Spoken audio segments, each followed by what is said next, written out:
Good morning, everybody. Hope your week is kicking off well. My guest today is Kegan Gill. He is a repeat guest on the show. I had him back on for a few reasons, and I'll get to that in a second. His story of survival exceeds my vocabulary, that's for sure. If you caught him on the first time that he was on the show, then you know he was an F-18 pilot in the Navy. He ejected at 0.96 Mach in an F-18 Super Hornet off the Atlantic coast a few seconds before impact. Let me just tell you, ejection seats are not designed to be operated at 0.96 Mach. Now, Kegan does a great job of talking about the why, aviation, what caused the ejection, the injuries that he occurred during that, the fact that he probably shouldn't have even survived in the first place, his recovery from that, working his way back into being a naval aviator again, flying an F-18 again, and then what I find to be the most impactful, at least to me, and what I hope people can grab onto, is his struggles back into what I think we would both clearly call a mental health crisis. Now, a lot of this was tied to TBI, but he went pretty deep, and he talks about it. And he wrote a book called Phoenix Revival, and it is not only about what happened to him, but how he got out of it. And that is, I think, probably the most important aspect of this episode. Strap yourself in. No pun intended, even though there are straps on an ejection seat. Episode number 371 with Kegan Gill is going to be a banger. Now, if you've been a fan of the podcast, you know the deal. I do ads. Give me 60 seconds to pay the bills so I can keep bringing this to everybody for free. Ladies and gentlemen, this episode is brought to you by Black Rifle Coffee. I know people thought that they were gone because I'm working with some other sponsors now. They're not gone at all. Let's head over to the website. Okay, I'm liking this. Oh my God, Alpine multi-cam wrap snowmobile. Yeah, that probably doesn't suck. So what do we got here? For 72 hours only, 30% off flash sale. Well, you have another 6 hours to get a hold of that. I'm sorry, by the time this comes out, I don't think that's going to be a thing. But if you're not a subscriber yet, you can start a subscription. So then, the next time that comes up, you'll be able to do so. You can shop by category. I've gone through each and every one of these. I'm going to highlight the one on the far right because this is the newest one. We just got these in the coffee shop. I'm not an energy drink person, but I've watched a lot of people buy these, and I've asked every single one of them for their feedback. It has been very positive in nature. 4 flavors, 200 milligrams of caffeine, 0 sugar, and only 10 calories. Freedom Punch, Wild Frost. I don't know what frost tastes like, but the last person I watched got one of those, and they said it was great. Ranger Berry and Project Mango. BlackRifleCoffee.com. If you have a coffee lover in your life, if you love coffee, if you want to get a subscription, if you want to get merch, if you want to get something to make coffee in or drink it out of, if you want to gift somebody, they have everything you need. And now, if you are an energy drink fan, they got something for you there too. BlackRifleCoffee.com. Let's get into episode 371. Thanks for tagging along. Okay, got the red smoke. Gun run, north or south, west of the smoke, west of the smoke. Okay, copy, west of the smoke. I'm looking at danger close now. Come on with it, baby, give it to me, I need it. You're cleared hot. Copy, cleared hot. Okay, I'm just double checking. Trust but verified. You ever heard that term in the military? It's a wise decision as a military leader. You know the number of times that I've done stuff myself and I think I've hit record? My favorite one is where I hit the record button on the video, but it's on the wrong camera. So I'll do like a Friday episode sitting in this chair, but the camera would be your empty chair. Oh yeah. Yeah, I'm powerfully stupid sometimes. There's like a bunch of different camera settings in the jet, in the Super Hornet, and so like you're talking outward. No, there is one option for that through the HUD, but yeah, there's different options that you can select for which display you record for the flight. I thought you were going to go like selfie mode. Like you were going to tell me that this thing was built for social media and you could be like over the right shoulder. The F-35 probably has that, but not the old 90s tech in the Super Hornet. But you have to select which display you want to record, and depending on what mission you're doing, you have to record certain stuff. Okay. And so it happens all the time. You come back as a new guy going through the rag, and you come back from the whole flight. They just dropped like, I don't know, $100,000 or whatever for this all the other aircraft involved. And then you go to look at your tapes and you flip the switch to the wrong display and you're like, well, sorry about that. Like, we could run it again if you guys want to, though, because I had a pretty good time. Yeah, right. What's the balance like up there in the F-18 between flying the ship and managing your way through those systems and submenus? Ask that again. So you're up there flying, right? What's an F-18 cost? Back in 2014, about $89 million. So you're up there piloting an $89 million ship, and there's the airmanship and aviation, obviously moving it around and looking outside. But how much of that time in your experience flying are you actually head down navigating through all these submenus?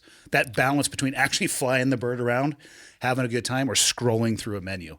Like on the ground, you try to get everything set up as much as possible. Yeah. And then if you're doing certain mission sets with like working with smart weapons or air to ground stuff, you'll have portions of the flight where you're doing this tactical admin to sort of get all the like deep dive, everything set up inside the system so you're ready to rock. And when you get into a fight and you're in a tactical environment, everything should hopefully be mostly set up so that you're not down in the cockpit like. I was gonna say, otherwise you're trying to fight, air fight, ground fight, and you're trying to go through the fourth sub menu to select the right thing. Which the CAS page in the Super Hornet is a pain in the ass. Like, so you're doing the 9-line, you're flying around, you're getting all the weapon systems set up, and then you got this super cumbersome CAS page that you've got to input the 9-line information into. So are you using a keyboard for that? No, you're primarily using, in front of you've got like a digital keypad that you're using to punch stuff in. Oh, and what a pain in the ass. It's a pain in the ass. It's not a great they improved it a little bit, and they keep coming up with software updates, but it's still pretty cumbersome. I was just hoping that you were going to say the cameras were facing the pilot, and so it just like maybe when you fire the jet up, you put in your handle so it's straight to IG Live or. Oh man, someday probably. You brought up you brought up the F-35. So obviously the F-18, which is wild to say, is a legacy aircraft at this point. Yeah. Because I remember watching the first Top Gun, and I honestly thought the F-14, it maybe still is the coolest looking damn airplane. It is pretty badass. Ever. But they were done by the time I got in, or I think they had just put them away. 18s. Now they got the 35s and the 22s. If you were still in, say you were starting your aviation journey and you were assigned to an 18, how does somebody cross deck over to another platform? Yeah, actually quite a few guys that I know are doing that right now. Do they just ask? Well, I think, yeah, depending on your preferences, needs of the Navy, depending on what billets are open in an F-35 squadron, you can potentially cross over from F-18s to F-35s. And a number of guys are doing that. Yeah. You can also, I believe, you can now go in through the aviation pipeline and select F-35s right out of getting your wings in advanced training and go right into F-35. That's a little bit of a gamble, though, right? Because you don't necessarily get what you pick. Oh, yeah. You know how the Navy works. You get to put your dream sheet, and they like to crush your dreams oftentimes. So it's really a gamble. There's some good YouTube videos of, and I don't know if this happened to you, but it appears to be these pilots, and I don't know what phase they're in. Their back is to a screen, and it's reveal night, whatever it is. They throw up the platform that they're going to be flying behind them, and guys are getting F-15, losing their shit, high-fiving. Another guy, F-35, F-22, and then one guy's up there, gets like C5, Globemaster, and he still loses his shit as well. I feel like those are some of the best actors I've ever seen. It's like F-22, C5 Globemaster, F-16, and all three of them reacted the same way. I'm like, one of you is not telling the truth. Or you get the like the drone, the UAV guy. Yeah, what a blow. Man, that was actually a big deterrent from. I looked at the Air Force, but really? I was like, I don't want to have to fly drones. But if you were a F-18 driver, which you were, and you just got a wild hair up your ass and said 35s are the way, it's possible that you could have course corrected your own career. Yeah, the F-35 wasn't even a thing when I was in. Yeah. It was still not. I think it was almost to go into operational testing as I was kind of leaving, but it's now totally. If I was still in, and that was my desire. My buddy Aaron, call sign Spicoli, is going over there. He's going to be the training officer at the F-35 training facility. So that's amazing. They don't care about the additional cost because obviously it's a different system. A plane's a plane-ish, but yeah, I think they really like taking some of the guys with experience from the F-18 community, and especially if you're a guy like Aaron who's a Top Gun weapons grad, he's going to bring a lot to that community. Okay.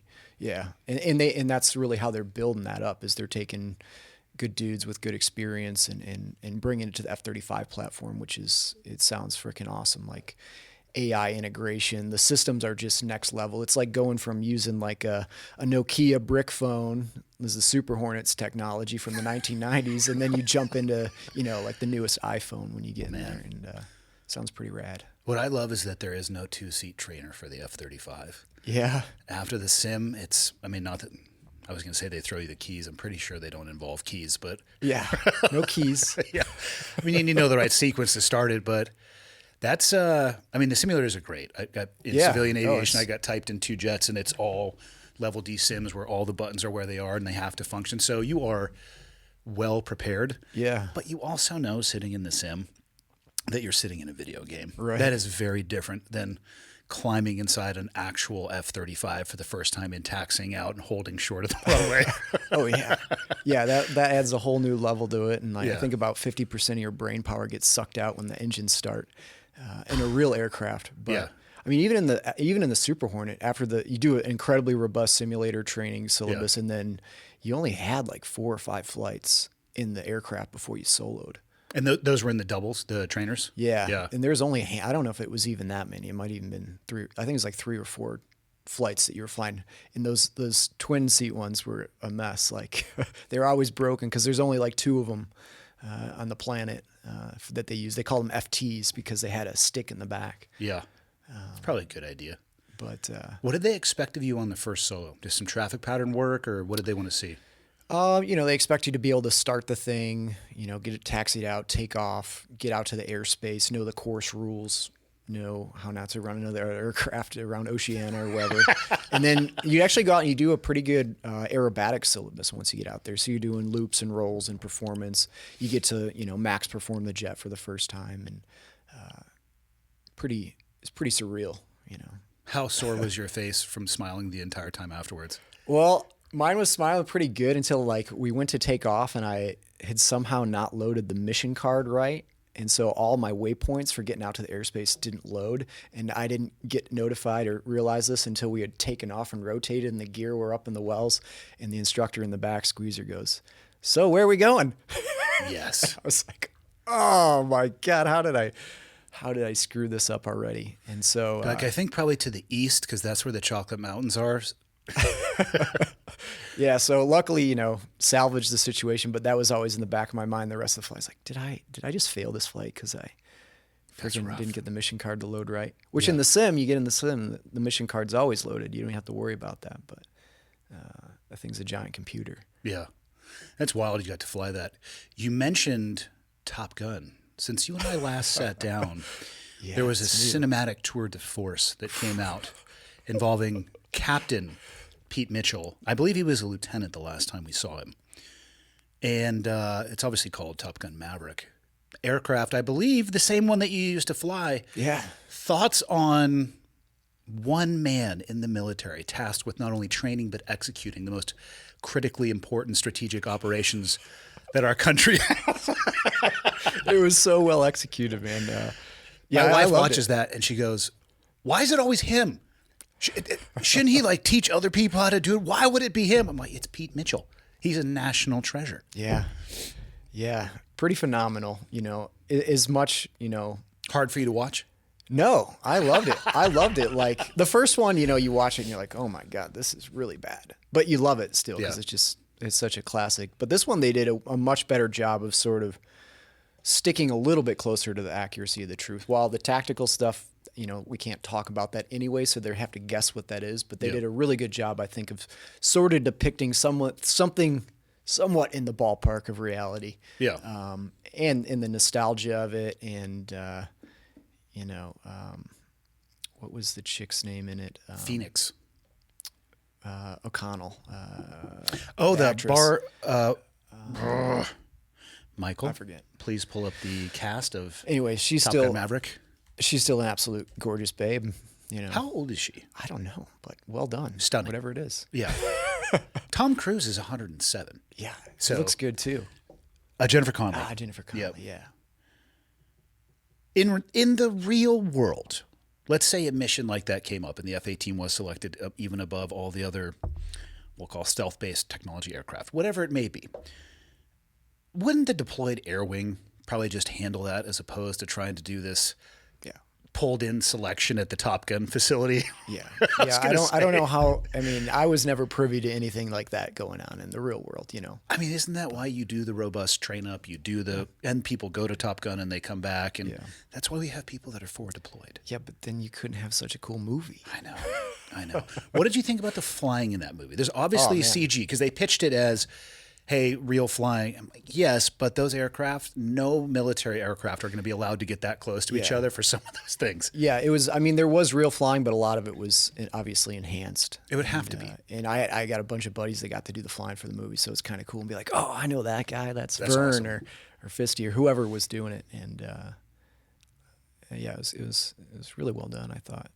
The flying that I liked the most was the stuff low to the ground. I know they did that one shot where that thing was probably 3 wingtips off the ground, if not more than that. What level of permission is required to be able to do that? Because I feel like you have airspeed so you could gain altitude, but can you guys just rip around at those things 20 feet off the deck? You know, there's, depending on what command you're at and your experience, there's different altitudes you can get down to, but you are pretty damn low to the ground. Yeah. You know, you have to, if you're using terrain masking, like if you were doing that in real life to stay out of radar. Oh, that course that they were doing? I'm talking when they were coming straight out over the riverbed where they flew right over the top of the camera. Oh yeah, that was cool. Yeah. Yeah, I think they filmed a lot of that out at the weapons school in Fallon, so they had some pretty high level dudes that they probably gave special permission to do. That's what I'm talking and about. there might be some enhancement, you know, yeah, with the videography. I don't know. I mean, there is behind the scenes kind of iPhone footage of them setting up that camera and just down the pipe, you see this dude come carving in and just set up on a straight run. I mean, I don't know how fast he was going. Obviously, he wasn't supersonic because it didn't pop when he went past him, but there was ground disturbance. Yeah. Yeah. I mean, they let us, like, even just doing training with JTACs and stuff out in Navy Dare, for example. You can go out and do show of force and you can get down pretty low and fast. And you probably got to see that from the ground. We would always usually request an undercarriage check. We didn't want to call for a low flyby. We would just request an undercarriage check, and it seemed like the verbiage was understood. Yeah. I mean, you got to make sure there's not any fluid leaks. That's just safety, really. For sure. The terrain stuff you were saying, the masking, I feel like obviously that was a known course. Is that part of the flight curriculum? Because when I'm looking at it, it drives my wife crazy how many times I've watched that movie. Now I watch it because it drives her crazy. So I watch different parts of it, but I'm looking, you can tell if you know an F-18, you can tell he's in the back seat, but whatever, as opposed to the front seat. But I started looking past, Cruise or the actor and looking at just the proximity from the shadow to the wingtip when they were doing some of those courses. Holy shit, dude. Yeah. I mean, they were getting it. Yeah. I mean, that's one of the most fun things to get to do, and fortunately you get to do that very early in the training syllabus. It's one of your first flights you get to go out and do a low level. I mean, I'm assuming they work you down, right? Let's start at this altitude. You're not and as low as those guys were doing it, but it's still pretty. If you're at a couple 100 feet going through the mountains, especially at that speed. Yeah. How much do you miss it? I miss that kind of flying a lot. I really do. That was, just a once in a lifetime experience to get to do that kind of stuff. It was so surreal and exciting and just like adrenaline, like nothing can provide in other ways. But I don't miss all the bullshit. The bureaucracy of the military. How could you? There's a lot of nonsense you got to put up with and you got to work really frickin' hard all the time. And there's not a lot of room for mistake. And, so I don't miss that pressure, I miss the people. Yeah. I miss my friends. I miss the squadron. I miss the flying, but I don't miss all the nonsense that comes with it. That's for sure. Yeah, I would actually say pretty much identically the same thing about the SEAL community. If you could leave the big Navy part out of it, it would be spectacular. Dude, they should be the best jobs on the planet. Like the most. And for clarity, I think they might be. Yeah. You just can't escape the bureaucracy. That's true. Yeah. Michael, before I forget, would you grab us all some waters? I can't believe you didn't have them ready for us. We can keep talking. Yeah. Thanks, that's the usually. Yeah, just grab the whole 6-pack or whatever's in there. The ween's going to chirp away at you. Yeah, I can't even fathom being able to do that and then not being able to do that. That would be a really tough one to replace. Yeah. It gave me motivation to recover. Yeah. When I was dealing with all the injuries, was if I get to go back and do that, how fucking cool would that be? And That's a good carrot to have in front of the horse, to use Yeah. a rough metaphor for the situation that you recovered from. yeah. It was a powerful one for sure. Yeah. Oh, look at you getting one for yourself. Yeah. And you gave yours to you first. Yeah. Says a lot about you. Very selfish. Everyday water. These are cool. Everyday water. These are Fieldcraft survival waters. It's exactly like regular water, but I guess if you're in a survival situation, you could drink this too. Nice. Yeah. I'm convinced Glover actually just has a hose at his house, and it's probably just like city water that he pumps into these things, and then saran wraps them. But, Hey. yeah, they're get not on bad. it, man. Tastes nice. So you were a previous guest, and probably the easiest way to make this a standalone episode is you're going to have to unpack. We've just talked about all the awesome shit that you get to do and the bureaucracy. And my words for what happened to you would be a very unique and bespoke experience that not many have had. I'm not going to say the pleasure, that not many have had the ability or opportunity to experience. But we should probably talk about, because I know it ties into the book as well, too. Sure. Let's talk about what can go wrong in the F-18. Yeah. And when things Yeah. do go wrong, at what speed they could potentially go wrong, and then what happens to the human body. Yeah. Let's do it. I'll just let do you a little unpack. recap. Yeah, unpack what happened to you. Yeah. So I was a fairly young pilot in the Navy. I completed about 2.5, 3 years of training to get my wings out at Kingsville, Texas, flying the T-45 Goshawk.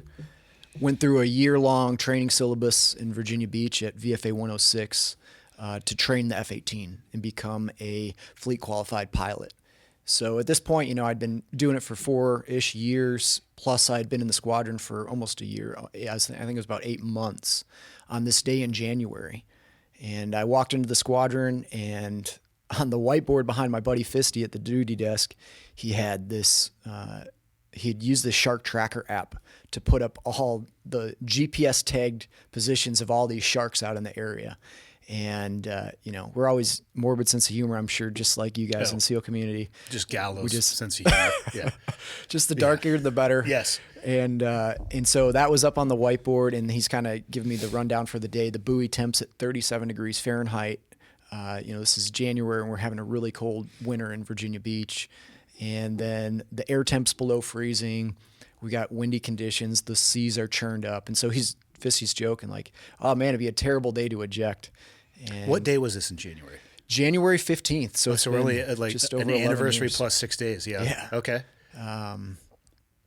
So that's kind of like the setup before this flight. And about maybe an hour after that conversation with Fisty, I found myself out over the open Atlantic Ocean, about 50 miles offshore, and practicing air combat maneuvering, or BFM as we call it, or what people probably commonly know as dogfighting.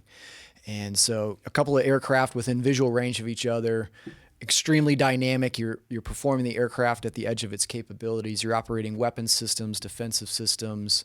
It can be a helmet fire, especially for a newer guy like me. I was still, very much slowly learning the steps before this was going to become intuitive. Most of the flight had gone well. We got to the end of the fight, and we hit Joker fuel. So we reset our bingo bugs down to bingo, meaning we had just enough time left for one quicker round of fighting as we sort of exited the airspace back to Oceania. And called the fights on. We ended up, because of the time constraint and where we were at, we ended up setting up a little bit lower and quite a bit faster than we typically would for this kind of a beam presentation, and called the fights on. So you guys were not obviously literally side by side like my hands, but kind of in that configuration, farther out, separated by distance. Yeah, we Okay. were a mile a beam, Okay. equal altitude, equal airspeed. Okay. And that's where you call speed and angels, letting you know, let's rock. Yep. And, despite it being non-standard, I'm in the mentality that I want to lean forward. I want to push this, so let's do this thing. And I think that's the same thing that was going through my flight lead's mind. Like, let's maximize our training and get some more shit done. So we call the fights on, pitch in. I had just been qualified with this Gehemix helmet. And so I was really kind of focused on using this new piece of really cool kit. And as you know, like any piece of gear that hasn't become intuitive yet, can be a little bit of a distraction. Yeah. Even if you're qualified in it, even if you've practiced with it and you've passed all the written tests or whatever, which I had, it was just enough to distract me from realizing the airspeed that I'd reached at this merge. And so as we crossed paths, I was already partially inverted and partially nose low. So I opted to maneuver the aircraft in this nose low dive towards the ocean, above the Top Gun recommended airspeed for doing such a maneuver. The Super Hornet can typically do a vertical maneuver like that in less than 5,000 feet. And we have a saying, live by the gouge, die by the gouge, which you guys might share that. I don't know if that's a Navy-wide thing. But in the back of my mind, I had that number 5,000 feet. And so when I did a quick scan of my altitude at the merge, I'm at 10,500 feet. That gives me plenty of room, plus a 500-foot bubble above our 5,000-foot hard deck that's there for training purposes. So I opted to maneuver, I pulled a stick in my lap, and I just start performing that aircraft to the edge of its capabilities. And so you can feel the force of the jet. You can feel that 7.5 Gs just compressing your spine, all the gear and everything on you. You end up weighing about 1,600 pounds. And so you're breathing, you're trying to force the blood up into your head. And as I hit about bullseye nose low a few seconds later, I just felt the aircraft ease. And so it was like going around this sharp corner in a sports car and then having your steering wheel kick back halfway, except you're trying to steer it and it's not responding. And so if you put a control input into a jet and it doesn't do what you're telling it to do or as expected, that's called out of control flight. And so very quickly, I'm in an out of control situation, not fully grasping all the detail of what's going on at this moment. All I know is the jet's not doing what I'm telling it. In that particular attitude and airspeed, when you say you lost the flight controls, did it just want to continue in its dive? Like if you had been in a turn, would it have just continued? Because it seems like you took it outside of the performance envelope or some point in that dive. It basically, what it had done is it hit an airspeed band in the transonic region right before you break the speed of sound. There's a spike in the parasitic drag. Mm-hmm. And this is like back in the 40s. People are like, what in the actual fuck are you talking about? I am an aviation nerd, so I'm totally with you on this. For all the aviation nerds that are listening, and for those that aren't, I'm sorry, you can fast forward about 10 seconds. Parasitic drag is basically drag because of shit on the outside of the aircraft for people listening. There's induced drag, all sorts of stuff. But yeah, parasitic is... Think of the antenna on your car whipping. That is a type of parasitic drag. Right. You stick your arm out a car window on the highway and it pulls your arm back. That's the parasitic drag acting on the surface of your body. But in this case, they're trying to break the sound barrier back in the 40s. And the engineers were saying the parasitic drag is exponentially stronger as you approach the sound barrier. We don't think that you're going to be able to break the speed of sound. Of course, the pilots were like, well, watch us. And Chuck Yeager went out and blasted right through it. But that was the airspeed band that I was in. I was at that sound barrier where this massive force. And because of that, the engineers made the decision to put this feature on the jet that limited how hard you could maneuver the jet as you hit that transonic region. They call it the G bucket. And what they do that because they want to protect you from overstressing the aircraft if it has stores on the wing. So if you're carrying ordnance. I was not carrying ordnance. However, the gentleman who flew the aircraft right before me was doing a training mission and had programmed in simulated ordnance on the wings. And the aircraft treated simulated ordnance the same as it treated real ordnance. And so it did this limitation at the worst possible moment. And it was this limitation of the aircraft that was designed to protect from a minor overstress. And what it did is it induced a situation that caused catastrophic failure, and unfortunately, that's something that had caused mishaps in the prior to me, but in much more experienced pilots. And it had also, I know a pilot that lost his life doing a low level when that same system kicked in as he's going through a canyon and overrode his control input at the last moment with no warning. Can you imagine how horrible that would feel? Pulling in whatever direction with all of your might, burying it, and the aircraft is not responding as you're hurtling towards an object? Yeah, I can imagine. Actually, I was going to say, as I was saying that, I'm like, you're as normal a retard because you're talking to somebody who had this experience, but what do you think your VSI was reading as you were... I don't know. Thousands of feet. Yeah. I don't know. VSI, for people listening, is vertical speed indicator. And in a normal aircraft, you're talking 500 to 750 feet per minute, a nice casual climb. Yeah, I bet you were... thousands, if not tens of thousands of feet per minute. Oh yeah, just ripping. And this all just happens in a few seconds, and the next thing I know, the ocean's just rushing up at me. I can see the ripples of the white caps, and the whole canopy is just filled with the ground and this overwhelming sense of ground rush. Is it chirping at you at all? Is the Yeah. Bitch and Betty going off Yeah, at you? So Bitch and Betty went off as I broke through the hard deck because I had the radar altimeter set Yeah. at 5,000 feet for training. So, it goes altitude, altitude. And then very quickly in the HUD, the heads up display, for those that I know you know what that is. Yeah. That points up and it tells you, pull up, pull up. And I'm like, I'm already fucking pulling up. Yeah. No shit. No shit. So in a lot of other 4th generation fighters, and I think all the 5th generation fighters, there's an interface between that ground proximity warning system and that same override system on the flight controls, the G bucket. So if it detects that there's a pending collision, It's it gonna turn overrides off. that Yeah, system. as it should. And I would bet that when the test pilots were designing the system on the Super Hornet, there were plans in place to have the same thing. And I wouldn't be surprised if there was some sort of funding debacle or whatever that prevented that from connecting the two. But unfortunately, the Super Hornet did not. So put me in this catastrophic dive. In part was my own fault for maneuvering the aircraft at such a high airspeed in this dive. And very quickly, I just get this terrible sense of dread, like, oh, fuck. And from there, my memory is pretty much very nonlinear. I got flashbacks of stuff, but I've been able to kind of recreate everything that happened through the investigation and the aircraft data recorder and everything we put back together again. But I instinctively reached for the ejection handle, assumed the position, and pulled the ejection handle and punched out of that jet at the last possible second. I was 2 seconds from impact with the ocean, go at 51 degrees nose low, so a really steep dive, going 695 miles per hour. Which was 0.95 indicated Mach, so right at the speed of the sound barrier, transonic region.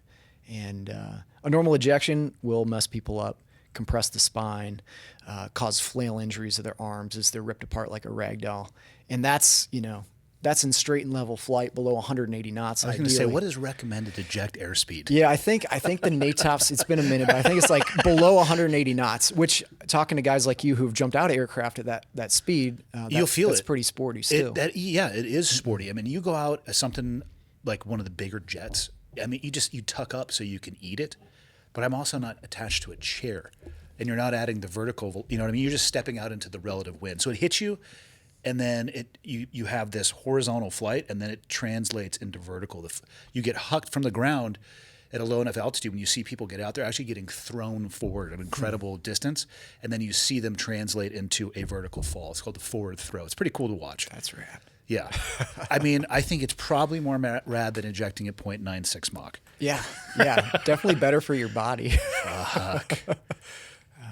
Man. But yeah, this was just, there's a chart inside the NATOPS that shows the survivable envelope for the ejection seat, like what angle and airspeed and altitude you can be at, and the parameters that I ejected at were nowhere to be found on this chart. Like, Did they change it for you afters? They should have put just a little pin, a little dot, you know. But I shouldn't have survived that, and I was fortunate to be short. I was pretty strong at the time, and I had about 20 more pounds on me than I do now, and I was just this little stump, and that saved my body from just completely ripping apart. But still, it traumatic brain injury, smashed my head to hell, ripped off that Jehemix helmet. I was actually, I think, the first person to eject at high speed wearing the Jehemix, which there was a big question mark of like, is this going to decapitate people? It didn't decapitate on our subject people. data pool of 1, we're looking good. We're looking Has good. anybody since ejected with 1 on? I don't know. So I think 1 of 1, you're still looking strong. Yeah. It worked. Yeah. So far, so good. It smashed my face to hell, just impacting that wind blast at that speed. It was 100 times the force of a Category 1 hurricane impacting my body instantaneously. It was an explosive force. So it bashed up my face. My eyes were all swollen up. Broke my neck, my C1 in my neck. I broke my left scapula, bilateral humerus fractures. My right humerus tore through my right brachial artery, causing internal bleeding. My left forearm shattered. The radius and ulna and severed the median nerve that controls the left hand. The brachial plexus, which is the nerve that kind of powers your upper body, got damaged, causing more impairment to my upper body. The dry suit I'm wearing to protect me shreds to hell, rips open. So now I'm exposed to the elements. All the survival gear on my vest ripped off. The radio, the signaling equipment, that little crappy flask of plastic water that once used to be like a nice brandy or something. That was ripped off, which was probably for my benefit. Yeah. And then my legs were flailing so violently in the airflow that the steel-toe boots on my feet turned into medieval maces and just smashed open my lower legs, causing 2 open tib-fib fractures in my lower legs. And this all just happens in just a split second. 2 seconds from pulling that handle, there's about a half a second ejection sequence, 0.4 seconds. You get this 50 G and instantaneous G boost that eases to about 12 to 14 G sustained boost as you exit the aircraft. The aircraft plummets into the water, vaporizes. Right before impacting the ocean, that parachute managed to open and slow me so I didn't die in impact with the ocean. How high above do you think that canopy opening was? Maybe a couple hundred feet? I don't know. I would guess that it maybe started to deploy around 1,500 feet. If I initiated the ejection at 2,000 feet, it took a half second to get out of the aircraft. Yep. So that would put the aircraft at maybe 1,500 feet. And then I don't know. I think that parachute release is probably almost instantaneous at that altitude. So it maybe started to deploy. There's still not a lot of time. No. Probably maybe a 10-second canopy ride. How much of this did your flight lead or adversary in that moment, how much of this did he actually see? He saw my parachute opening. Okay. And that's was he watching you kind of as you went into this dive? And yeah. Okay. So as I went nose low, he went nose high. And so he's looking over his shoulder down at me as he pulls his jet over the top of that. That's when he probably sees my parachute deploy. And then just sees your plane just completely vaporize. Just gone. Yeah, it impacted the water so fast. There was he didn't even describe any sort of visible explosion or anything. It was just that probably occurred about 200 vaporized. feet underwater. Yeah, just gone. There was a little bit of film of the Jet A on the surface of the ocean, but other than that, it was like if he didn't see my parachute, he wouldn't even spotted me. But he quickly, he assumed the on-scene commander. He dropped a mark on my GPS location, which I'm in the moving ocean currents at this point, so that wasn't going to be accurate for very long. But in that short time he spotted a fishing vessel about a mile from our position. And so he got down really low and really fast when they wouldn't answer on maritime guard and thumped over their bow. And that got them to turn up to that emergency frequency, and he was able to get them over to my position. And once they got there, he's on fumes at this point. But in that time, he was able to get them over to my position, which saved my life. And he was able to get other aircraft and vessels head my way, coordinate with ATC, and then bingo profile back to Oceana and landing with probably just fumes in his jet. Did they come get you with a heli? Yeah. They had to have, right? Yeah, so they ended up sending out 2 helicopters. One was from HS-11 that was operating off a nearby aircraft carrier, and then another one was from HSC-28 that was operating out of Norfolk. I think they were actually going to go down and do a weapons exercise with you guys. And they very quickly diverted their training mission to come save my ass. And one of the crew members on this helicopter, he's eating this meatball sub, getting ready to go do this training mission. It's an easy day. And all of a sudden they get this search and rescue call, and he just kind of throws that meatball sub in the remnants of the wrapper. And, these guys show up. The HS-11 helicopter shows up first. There was a miscommunication, so that rescue swimmer jumps in. There's a whole HAZREP on the rescue effort itself, just because everyone is on different frequencies. Oh, man. There's multiple vessels, multiple helicopters, and no one was talking to each other. Some near mid-airs and stuff like that. But that first helicopter had been instructed, not realizing the extent of my injuries, to bring me back to the aircraft carrier. And so that first rescue swimmer gets in, ends up swimming past my position, thinking I'm on the fishing vessel, which I hadn't actually gotten onto. Meanwhile, this HSC-11 28 helicopter shows up. Their co-pilot, I think, or one of the pilots spotted my body. They spotted my head come to the surface for a second. Were you just being held up by flotation? I mean, were you conscious? Do you remember any of this? Yeah, I've gotten it back in the form of night terrors for years I was having. Oh, that's I fun. would get, I had really good sleep from that. It's like watching a TV show you don't want to. Yeah. I was getting these flashbacks of being trapped in the water. And I know you guys do this for fun, but that feeling of just getting pulled underneath the surface. Let's not use the word fun. You need we do it breath because we of air. have to. So that's where I was for like an hour and a half, just getting drowned alive. But fortunately, the one piece of my survival kit that actually worked was the LPU, the life preserver unit, inflated around my neck and created enough buoyancy that on occasion I would bob back to the surface against the force of that downward pull of the parachute in the ocean current. Cheech, the rescue swimmer from HSC 28, the week prior had been involved in another Navy helicopter crash that had gone down very close to where I was down on this day a week later. It was one of those big MH-53 Sea Dragon helicopters. They had an onboard fire and they had to ditch it out in the ocean. And the Navy policy at the time, which was founded on a good idea, which is if you're in an aircraft crash, you're probably going to have a spinal injury. So the policy was you have to be put onto a backboard before you're lifted in the helicopter. Now, putting somebody on a backboard in the moving ocean with a helicopter is really difficult, and it takes a lot of time. And because it took so long to rescue each of those members out of the ocean, several of them died from hypothermia. Everyone had survived the crash. I don't think there were even serious injuries from the impact. But I mean, depending on the type of fire, it's very likely that a helicopter pilot could hover at 10 feet, slowly moving forward. People could jump out, and then they could ditch the thing. Yeah. I get... And I'm sure it's from a sound planning perspective, but it's briefed in civilian helicopter operations. If you have passengers and you have to ditch over water, come into a hover, let them exit, and then pull forward and crash the helicopter. Yeah, they might have done just that. I'm not totally sure. And if doing so, that sucks. And it's not the rescue swimmer's fault whatsoever. No. But that sucks that they died from exposure, whereas they probably just needed a hoist up into the 60. Yeah. Yeah, and I was very fortunate. Those were more lessons learned in blood prior to my experience. And Cheech had just come off. He didn't get time off to process that. Yeah. A week later, he's ready to jump back in the ocean and do it again. But that's still fresh in his mind. And so he jumps in. He said he comes down and hooked into my titanium carabiner, and he said the force of that parachute just drug us both under. And he's, a physically fit, capable swimmer, swimming as hard as he can, and he said it's just pulling us.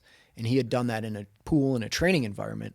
But then to look down and just see a tangle of paracord and parachute in the dark blue abyss, he said was a whole different experience. But he got me cut loose from all that paracord, got us back to the surface, and then made the game time decision. Hey, this guy may have a spinal injury, which I actually did. I had a broken neck. But he's like, let's get him out of the water. He's been in the water for over an hour and a half at this point. His dry suit's ripped up. Like, it's amazing he's alive. And that was a wise decision that saved my life. So again, another crazy twist in fate here that saved me from this situation I shouldn't have lived through. They got me into the helicopter, and on the route to Norfolk General Level 1 Trauma Center, Joey's meatball sub had broken loose and ended up getting all over me. So, I'm coding. I'm they're doing everything to resuscitate me, bring me back to life this whole flight. It's just chaotic on that helicopter ride. And they get me to Norfolk General, and they're kind of wheeling me off, and they're having to explain to the medical staff at Norfolk, hey, this guy's in bad shape, but that's just Joey's lunch, The meatball is not associated with this particular incident.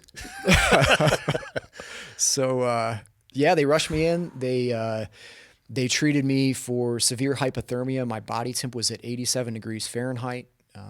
Probably saved your life, though, the shunting of the blood vessels. It did. That prevented me from bleeding to death. They said had my dry suit actually functioned properly, I would have bled to death way before anybody got there. Yeah. But they pumped the water out of my lungs, multiple blood transfusions. My kidneys were shutting down from rhabdo, the overwhelming amount of tissue breakdown. Yeah. So they're just doing everything they can to salvage my life. Once they got my semi-stable, they induced a coma and rushed me into surgery. And I spent the next week undergoing over a dozen different trauma surgeries to rebuild my skeleton with titanium rods and steel plates, fasciotomies on all my extremities to salvage from amputation, artery bypass. And after a week in that induced coma, they're trying to get me to wake up. They transferred me over to both of our favorite hospital at Naval Hospital Portsmouth, back to the good old Navy training hospital where my oldest was born. Oh, really? Yeah. Your son. Oh, wow. That's wild. Well, I'm glad they're alive. Yeah. I mean, I feel like we have childbirth dialed in a little bit better than the things that happened to you. Yeah. Hopefully it was a more straightforward process than artery bypass and fasciotomies and titanium. I mean, yeah, luckily all that was done at Norfolk General. I feel like you might have had some additional surgeries to correct the surgeries had it been done somewhere else. Possibly. And I say that, and I have nothing but respect for military medicine, and I know they're doing the absolute best that they can. Not all doctors are created equal, and not all trauma centers are created equal either. I had a phenomenal doctor at Portsmouth later on, Dr. Christopher Hogan, an orthopedic surgeon there. That guy gave me the function of my left hand back. Brilliant dude, awesome doc. So there's some good people there too, for sure. But their hospital system is a bit chaotic. That's a kind word for it. We can leave it at that. So please tell me you have no memory of everything you just described, or are you night terroring about this as well? No, I haven't had any flashbacks of being in surgery or anything. Yeah, because you were juiced, right? Yeah, they had me out pretty good. Okay, good. Between the head injury and the narcotics, I was night. I do now. I remember very briefly as they were transferring me over to Portsmouth, I woke up and I saw one of the flight surgeons there walking alongside my gurney, and I was just kind of like, oh, hello, and then I was back out again. And then I spent the next week in a non-induced coma, and that was when they're like, we don't know if this guy's gonna. Meaning your body just was out. Just wasn't waking up, Jesus. And that's when family, friends, squadron mates are all sitting in the ICU waiting room at Portsmouth, being like, is he gonna live? Is he gonna be a vegetable? Those are really rough rooms to sit in. And luckily, one day the lights just came back on, and I found myself in this brightly lit room. I had wires and plastic body wrap all over my body to protect this wound vac stuff. I had just arms and legs covered in sutures and staples and big old surgical scars. And I was really out of it between the head injury and all the drugs that they had me on. I was just in la la land. But I remember trying to move, and I thought that they had tied me down to the bed, or that this little thin wool blanket was like made of lead or something. I couldn't move, but it was because I was paralyzed. And eventually the medical staff came back in and said, here's kind of what's happened. You've been in a high-speed ejection here at the Portsmouth ICU in the hospital. And which at first I thought I was like in my bedroom, and for some reason a bunch of people were there. But they eventually came in and said, just to be real with me, like you're never going to be able to walk again. You're not going to be able to use your arms, and your military flying career is over. Call that bedside manner. Yeah. Just get it out. But we have some Jell-O that will help you eat. The Jell-O. Oh, that's really that's what brought me through it all. Hospital Jell-O. I think there's 0 calories in that shit. I ate a bunch of it when I had my stomach surgery last year, and I feel like I could eat a trough the size of this table, and there's several calories in it. I feel like it's just a way for them to cheat fluid into your body somehow. Yeah, isn't real Jell-O? Isn't it made out of? I don't know. Like gelatin. So from like muscle or tissue. I don't know. Animals. They probably don't make it out of that. Dude, anymore. I had never been in what I'm not about to do is compare my hospital stay with yours, because they were not the same. You've had some pretty sporty hospital stays. Only one. I have only been put under one time and put into surgery, but what did suck is that they didn't let me drink any water when I woke up, and that sucks. It sucks. So they would give me chips of ice, though, in case you had to go back into surgery. I don't know what it was. Part of me thinks they just are fucking with people.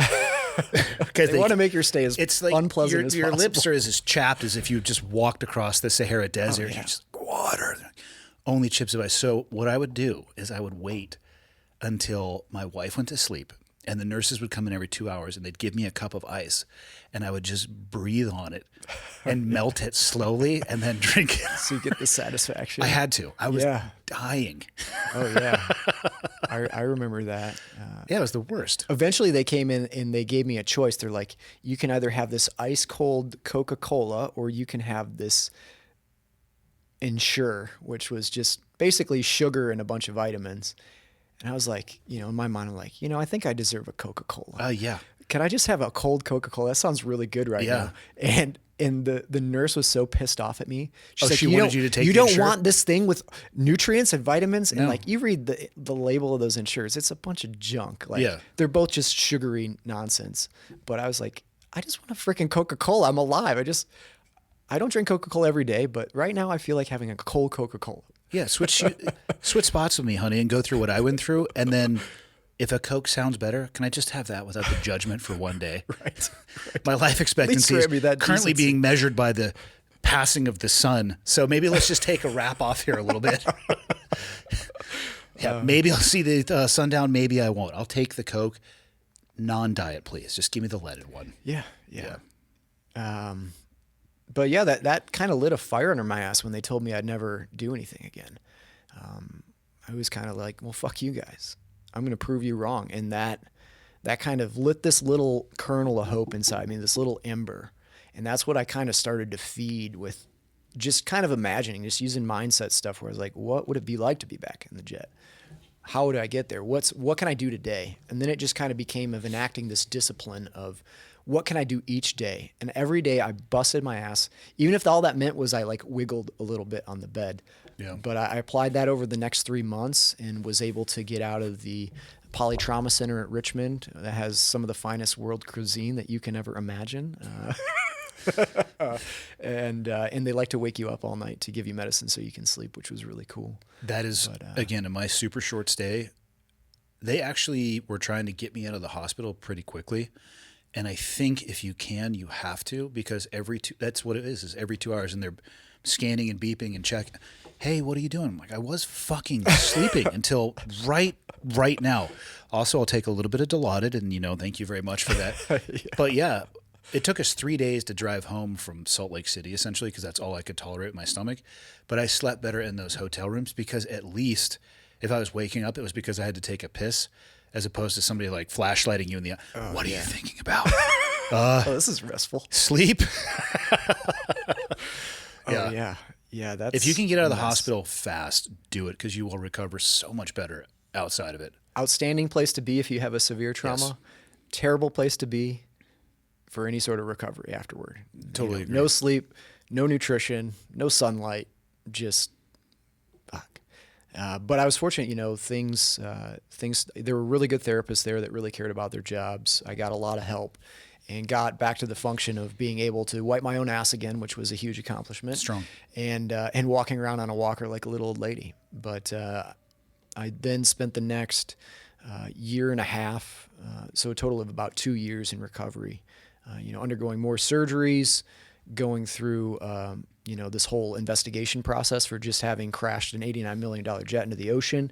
How much time did they give you before they started that? Because you were already dealing with enough stuff just trying to recover. Well, initially they came into the Polytrauma Center Come on. like within a few weeks of the accident and started trying to do it.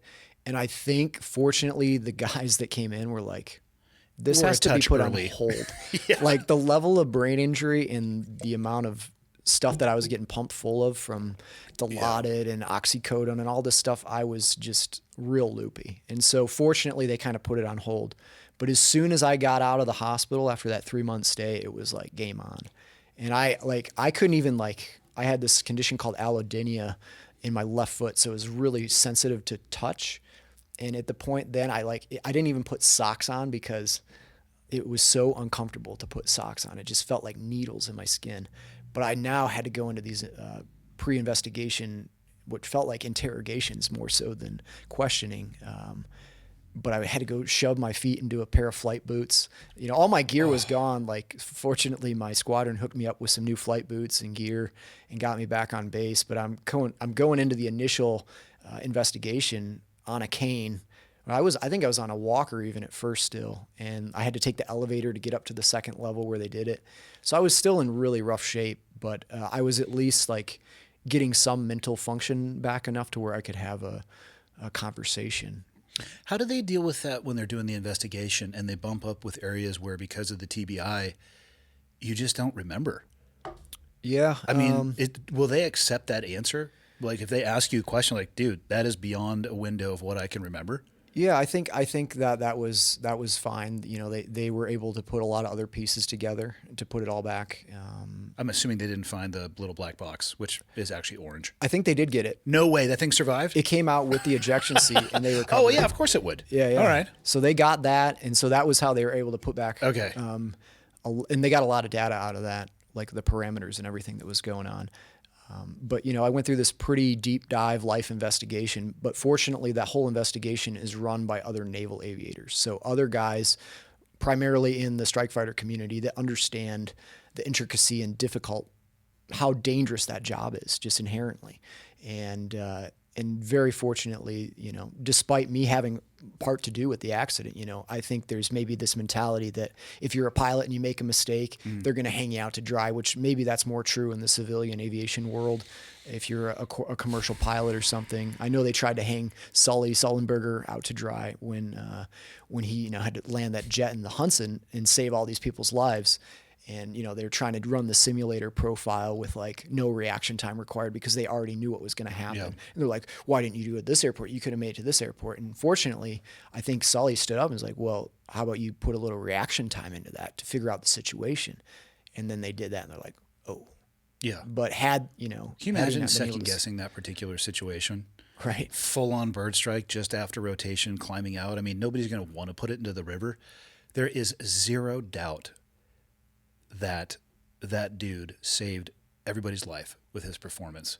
Right. And you want to come in there and Monday morning quarterback that? And it's a legit question to say when this was happening, because I guess Newark or one of the other airports, and I have seen a simulator that did not have reaction time built into it. Somebody was able to make it back to the threshold of a runway, but the instant they noticed an indication, they turned in that direction. And they knew it was happening.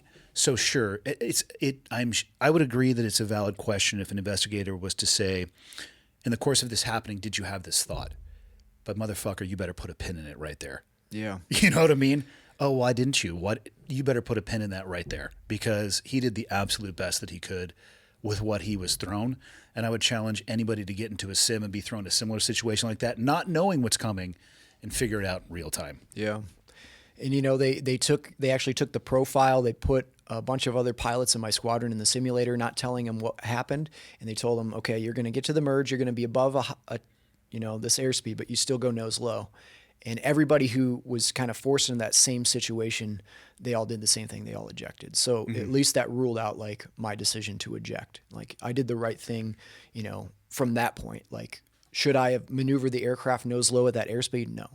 That was a mistake on my end. But I was also able to admit that when it all came out and be like, yeah, and own it. Mm-hmm. And I think it's oftentimes pilots will go through this process and they'll have made a mistake that's contributed to the mishap and they won't take responsibility for it. Yeah. And because of that, they'll oftentimes lose their wings. I think they would survive if they did. So training accidents happen in the world that I came from too. Yeah. And when they do happen, sometimes it's just injury, which is not acceptable, right? And should be avoided. But sometimes it is catastrophic and it's loss of life. I know people who have been involved in catastrophic accidents, and what saved them is that they were honest and they owned what happened. Yeah. The other path, I am hypothesizing here because I don't know what would have happened if they would have owned it. But my hypothesis is the few people that I've seen ejected from the community for those instances, had they told the truth, they would have survived. It was because they were unwilling to own it, and I totally understand why. Sure. You're afraid to sit there in front of your peers and say, I made this choice, and it was the wrong one, and it may have cost this person their life, because you think that the two are inextricably linked, and if you say that, you're gone. But owning it is almost always the key to the salvation. Yeah, and that really was. And I don't know with the FAA, though. I think they're more of a fuck you in the ass organization. Yeah, that's what FAA stands for, I think.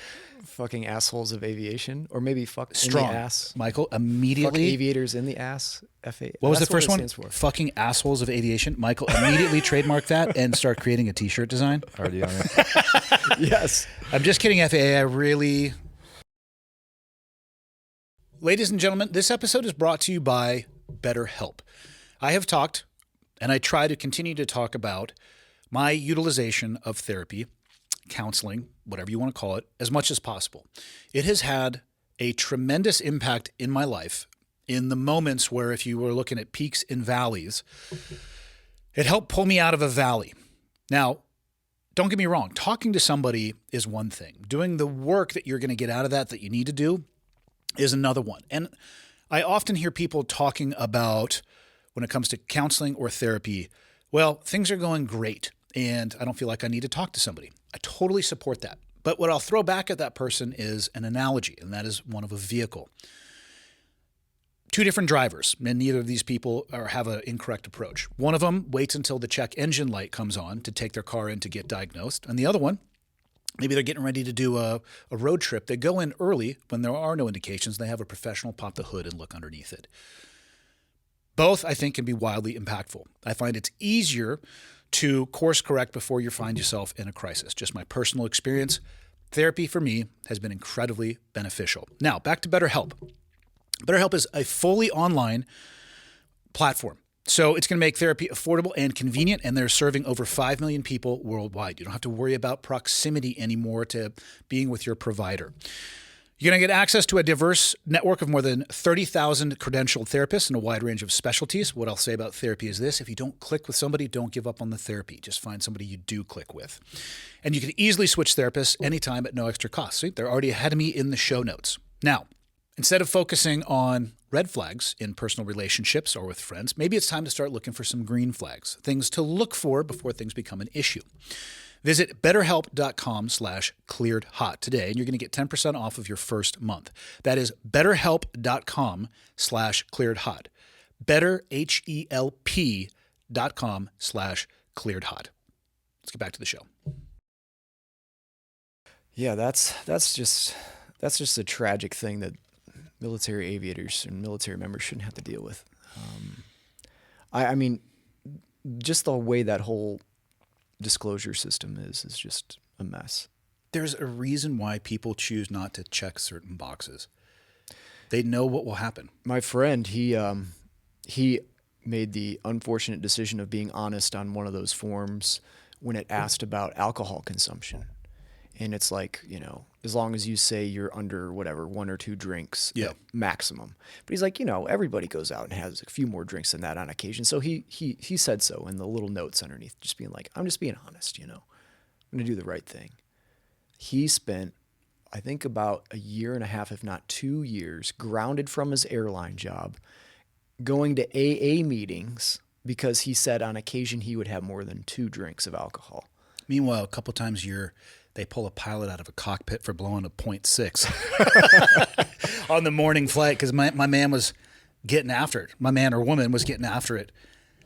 It's like, come on, guys. Yeah. Do you think that person wasn't drinking alcohol and just forgot to check that box on the form? It's like, no. People are people. And I'm telling you, the FAA employees that reached out to me were the most interesting ones. They're like, we know. We get it. We do it too. Yeah. Yeah. Man, that whole thing has just created this system where you can't be honest. And that's the problem.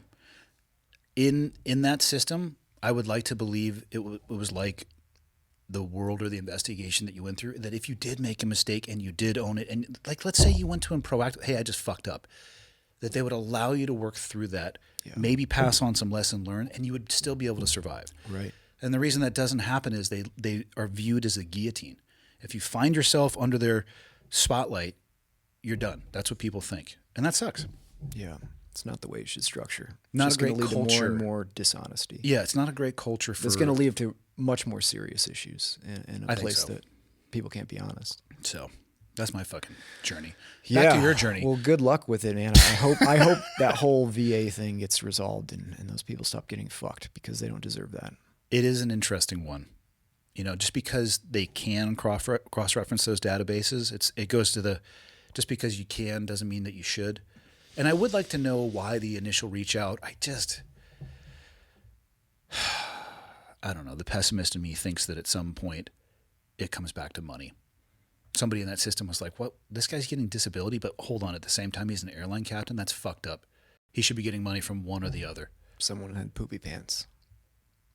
I mean, how many times it comes down to that, though? One asshole. A bored bureaucrat. Yeah. Stuck at a desk job, hates his life. So, I don't know. Doesn't like to see other people doing well. No. So how long did it take your investigation to roll up?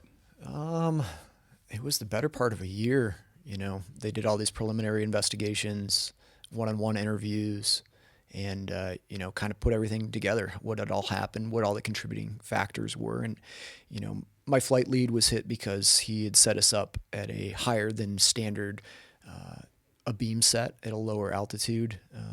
Typically in that sort of setup, you'd be like 300 knots or less. Mm-hmm. So he took a big hit for that. Does his career survive, though? his career survived. It was altered because of the situation. Yeah. And I felt some guilt for that because it's like, this was my fuck up and it kind of drug you in. But, you know, in a way it was, you know, he had a contribution, you know. There were these TACBAN recommended position pads, position, altitude, distance, and speed setups, pads, setups, for a reason. And that was to mitigate the risk of being at that high airspeed with a, you know, not terribly experienced pilot going nose low at the merge, which happened in a few seconds. But fortunately, you know, they looked at everything. They really do a deep dive on your life. It all kind of culminated after the preliminary board. It all comes to an admiral at this big wooden table, probably twice the length of this. Admiral's on one side, I'm on the other. Very Maverick. I'm imagining the scene. Yeah, I'm in my whites, my summer whites, no shit. Yes. Was there a guy sitting next to you telling you to shut up when you were about to speak? Telling you that he believes the question was rhetorical? I didn't get any of that. But it was a pretty wild moment. You know, surreal sitting there, my whole career on my line. Like, is this admiral going to rule in my favor or not? Because it could go either way at this point. And he sat down at the end of the table and looked across, and the only thing he asked was, "Lieutenant Gill, are you fearless?"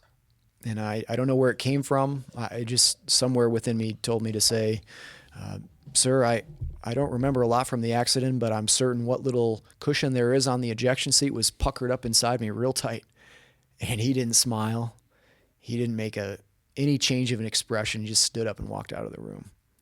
And I was like, that's rough. It just felt like the oxygen just got sucked right out of the room. And everyone's like, and then as the gaggle kind of clears out of this room, this 06 captain, super salty aviator, grabs me. He's like, "Come with me." And we go into his office and he gives me a mint lifesaver and he takes one. We pop them in our mouths and he goes, "Congratulations, Lieutenant Gill. If you can get your body working again, we're going to get you back in a Super Hornet." And that was like huge motivation to keep pushing. And it took about 2 years. I was able to max out the PRT again. I was able to overcome prescription drug addiction to all the shit they had me on for pain management, and get a stack of medical waivers, going through similar debacle of bureaucracy that you were just describing, and got back in the jet. And I was back flying for about a year and a half. And it was sort of like this. That's where the Disney happy ending would be, but wait, there's more. I ended up eventually suffering from what was later recognized as residual effects of traumatic brain injury that were likely exacerbated by an aircraft pressurization system malfunction that caused decompression sickness. So little bubbles forming in my brain that exacerbated this underlying brain injury that was likely still there from the ejection. And it just kind of threw my life completely upside down. I started experiencing vertigo. I started having panic attacks, couldn't sleep, just persistent insomnia.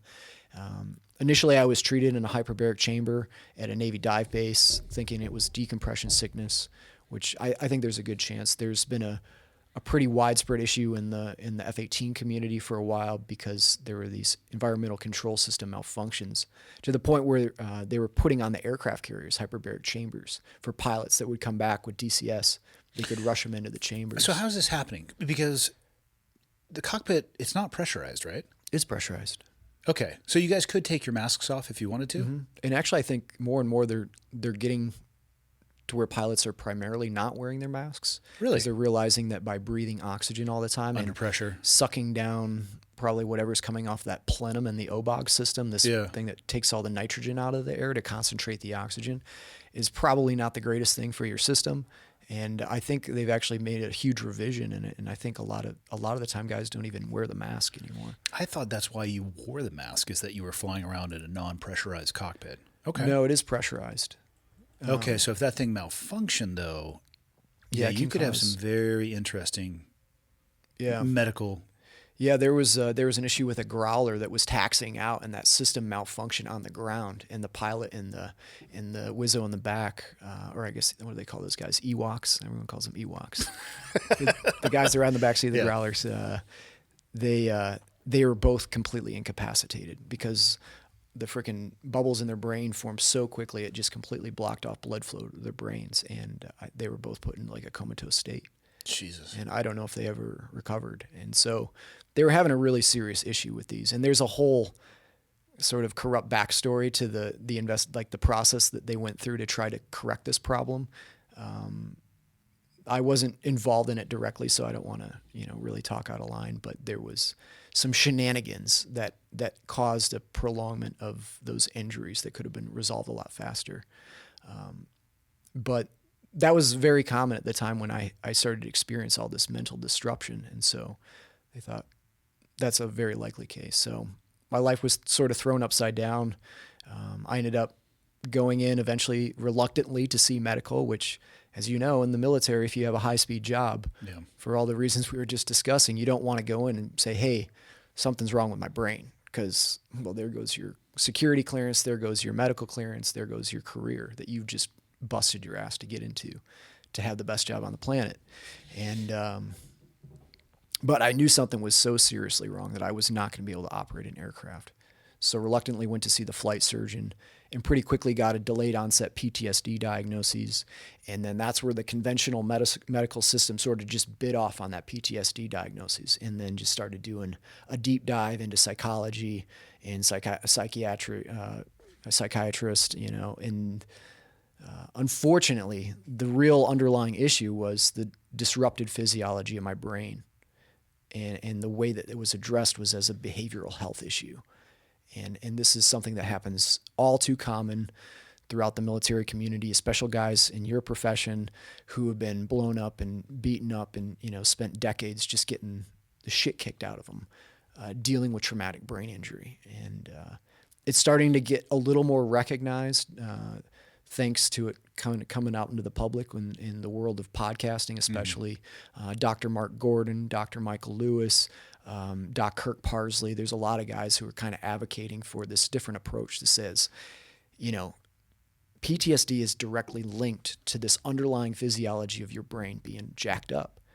And if you approach it as an emotional issue, maybe there's a time and place for doing cognitive behavioral therapy and cognitive processing therapy and all of these conventional clinically based therapies. But if the physiology of the machine's broken, you're trying to fix the software before you fix the hardware. Yeah. And so I spent years kind of stuck in that medical system that was just take these pills, come to your therapy sessions, and that's what we got for you. Sorry. And all that did was mask the symptoms a little bit. But as time went on, I needed more and more of those meds, more of the SSRIs. They were giving me a medication called quetiapine for insomnia at low dose. It's an antipsychotic medication that can help you sleep when your brain just won't shut down out of that fight or flight mode. And at first it did. It knocked me into this sort of drug-induced state of unconsciousness, but I wasn't getting restful sleep. My brain wasn't healing. It wasn't recovering. And in fact, that stuff was poisoning my body. I was becoming weaker. I was, it was causing hormonal disruptions, and my life just started to crumble apart.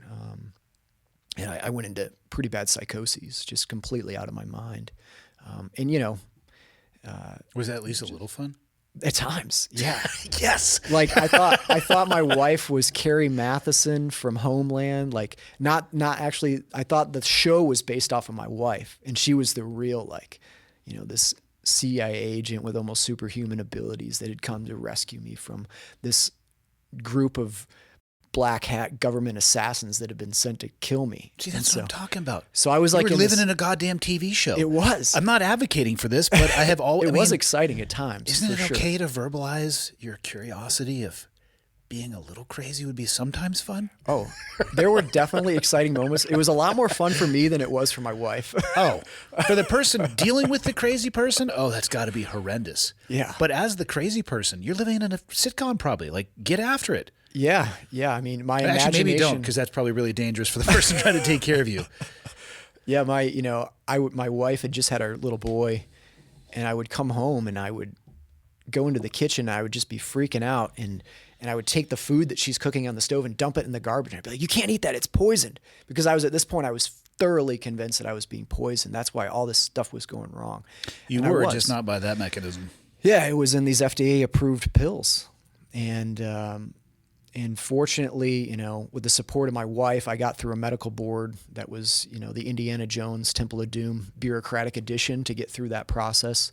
Despite having stacks of medical, records, the support of my command, the support of the medical staff, it was still just a goat rope. I'm actually quite surprised they just didn't med retire you after the ejection. Yeah. Yeah, I fought not to be med retired Yeah. at that point. I really wanted to get back to the cockpit. And I did, but now like there was all this other stuff, and the whole mental realm of dealing with brain injury became far more complex than getting my body back. And I was eventually medically retired. I think it took 18 months of that med board, which was just a shit show. Did you go through the MEB, PEB process? I think that's what it was called. Yeah, that's what I I went had a through, too. Peblo and Yes, yeah. Yeah. I don't remember what that means, but I remember that term. physical evaluation board liaison officer. I had Your probably recall is better than my own. the worst Peblo on the planet was the one I had. Okay. Which made the whole process much more painful. I'm sure it did. You get assigned an attorney that's in a different state that you get to speak with maybe 15 minutes through the whole process that has 3,000 cases a year. It's just, it was a shit show. But fortunately, I had to go to an appeal, but got through that, was medically retired, moved back to Northern Michigan with my family. And then that same treatment continued at the VA. And it was just take more of these pills. And within a few days of having my dosage of quetiapine increased from 300 milligrams a night to 450 milligrams a night, my wife came home from a job interview to find me completely naked, shaved off my eyebrows, my hair, my facial hair, and I was wearing a black plastic garbage bag tied around my neck like a cape because I thought it was Batman, and I was going to go out into the Michigan snowy weather and fight crime. I'm going to be honest with you. I love that portion of the story. It was a great part. I like that for you. I was having fun. Here's the thing. Here's why I like this for you. You thought you were Batman.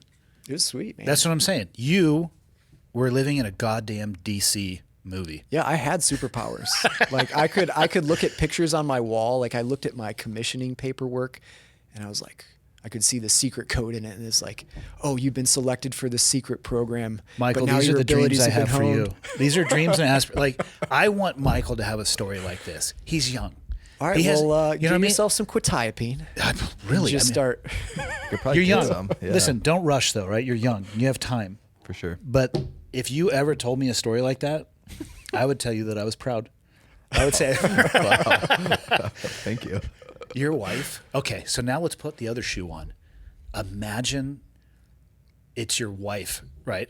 Or my wife, or in Michael's case, him looking at himself in the mirror because he doesn't have My a husband. wife. Yeah, his husband. Fair enough. It's 2025. It's fluid.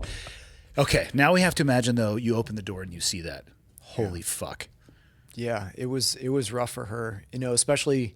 It takes she's a special kind of She's a person. trauma nurse, so she's Okay. dealt with psychotic patients and Not at home. not at home. She's Not used her to own checking husband. out that shit at work. And she very quickly sprang into action. She started gathering supplies to go stay in the hospital because she knew. What was that's a gonna clear happen. mental health crisis, of course. But And so as she comes in, she instructed me to take my shoelaces out of my shoes because she knew they were going to steal them. And she comes back into the mudroom at our house, and I'm in there with our little 1-year-old boy, and I had tied one of them into a noose and put it around his head because in my mind I was playing cowboys and Indians with my son, and I was lassoing him. But she comes in, and here's this crazy dude with a noose around her son's neck, and she didn't have time to process that at the moment, but you can imagine that doesn't help your romantic relationship a whole lot. But she sprang into action. That's one step forward, 2 step back type stuff. You know? Yeah, a couple steps at least. Yeah. Imagine if she wasn't a trauma nurse. Oh. Again, imagine any, whatever we'll call normal person coming home and that's what they see. Holy shit. Yeah. Yeah. You're a lucky man, A, for the background that she had, but that B, that she, instead of putting running shoes on and going for her fastest mile ever, she dug in. Yeah. Yeah. She really helped me get through it, got me to the hospital. Spent a couple nights in just out of body psychoses. How did you come out of the Batman phase? When did you realize you were not, in fact, Bruce Wayne? Batman didn't last very long, actually. I think as soon as I had to take off my garbage bag cape, that dream was crushed. That's where the power came from? It was all in that garbage bag. God. And actually, as they were admitting me in the hospital, I went into the bathroom in the waiting room, and I crawled into the garbage bag in the bathroom for some reason. I had a thing with garbage Batcave. bags. It was my outfit. Did you put the lid back on and wait for somebody else to come If in? it was big enough, I would be like That'd Oscar be the amazing. Grouch. and shit. Unlock the door, climb in there. Hello. Damn it. I wanted you to be Bruce Wayne for a couple of days. Man, you didn't have any of the billions either. No superpowers, no billions. No billions. Jesus. What does that feel like when you come out of psychosis and the gears kind of lock back in and you are back in objective reality? That's got to be jarring. Yeah, it was very inconsistent at first. It was, in and out of psychoses, still like traces of the psychoses. And when I came to, I was at the Battle Creek Inpatient Psych Facility down in Battle Creek, Michigan. And what I started to see in my lucid moments was just truly abysmal care of American veterans in that system. Based off of them not wanting to be able to, or not having the resources to be able to, or perhaps anything in between those? A combination of lack of resources, policies that have been dictated by the pharmaceutical industry's ties to the VA system. I've talked to some flight surgeons very high up in that world who have been in those meetings and those decisions being made. And he says at the end of the day, regardless of how well-intended the staff at the VA is, the policies get the final say by the pharmaceutical industry. They've effectively taken control. And their policy is to get you on as many of their products for as long as possible. And that is not how you heal people for mental health. It's not going to come in a pill.